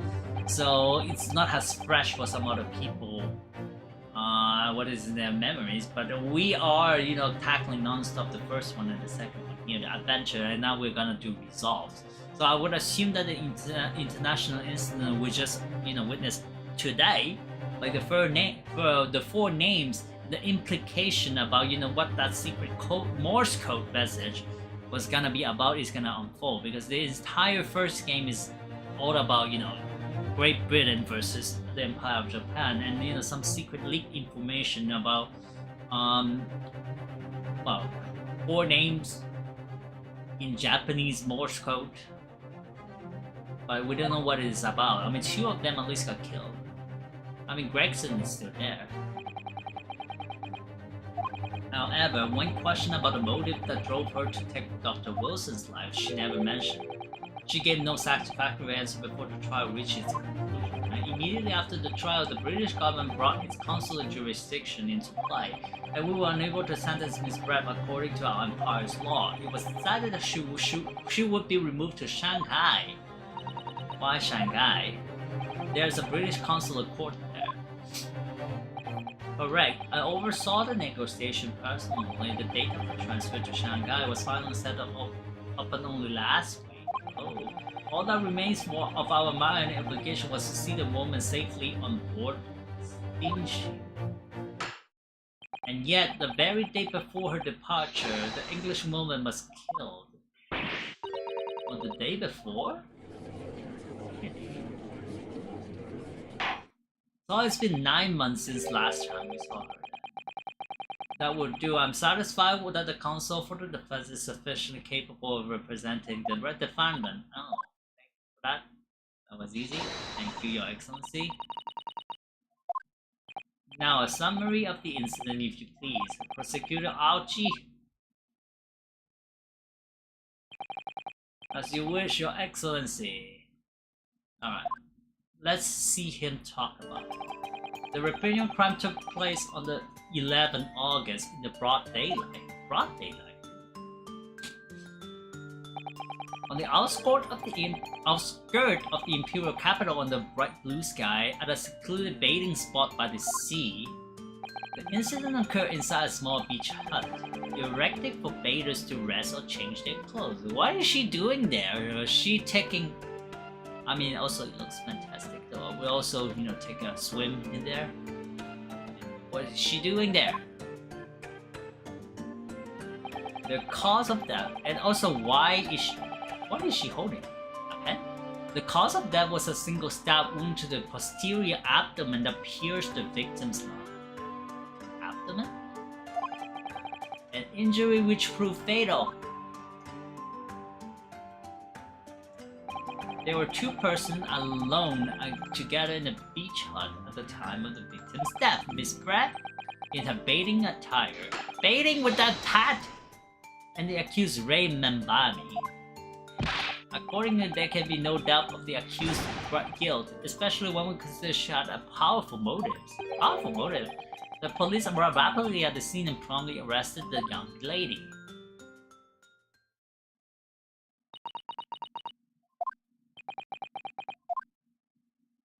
Well, that extraordinary description of events leaves me somewhat lost for words, I must say.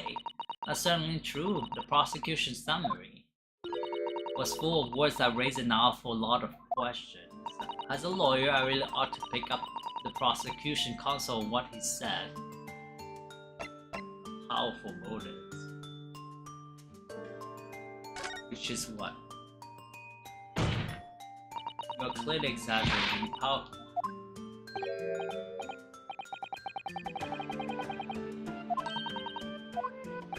No matter, let us put this. You are a research assistant at the Imperial Yumi University. Yes, I am. I'm working with Professor Miko in his laboratory at the moment. I can confirm that the defendant is an excellent assistant with a strong sense of responsibility. Fascinating to hear. Now another question. Prior to your work with Professor Cordova, whose research were you assisting then? Oh. I was studying under Dr. John H. Wilson.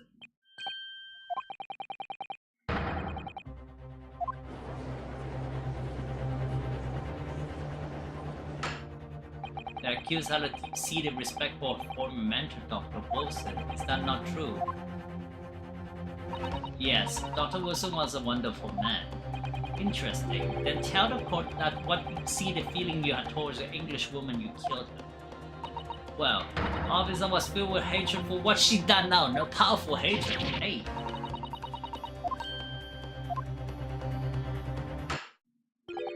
The motive was revenge, plain and simple. Wow, okay. Well, it was clearly a trap all along. How wicked of him to raise undying respect for a former mentor against her like that.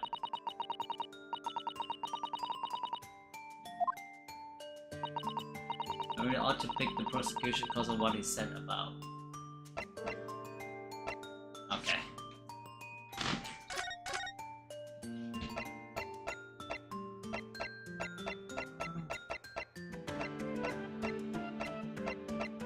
Yeah, we're gonna save. We're going back to first save spot.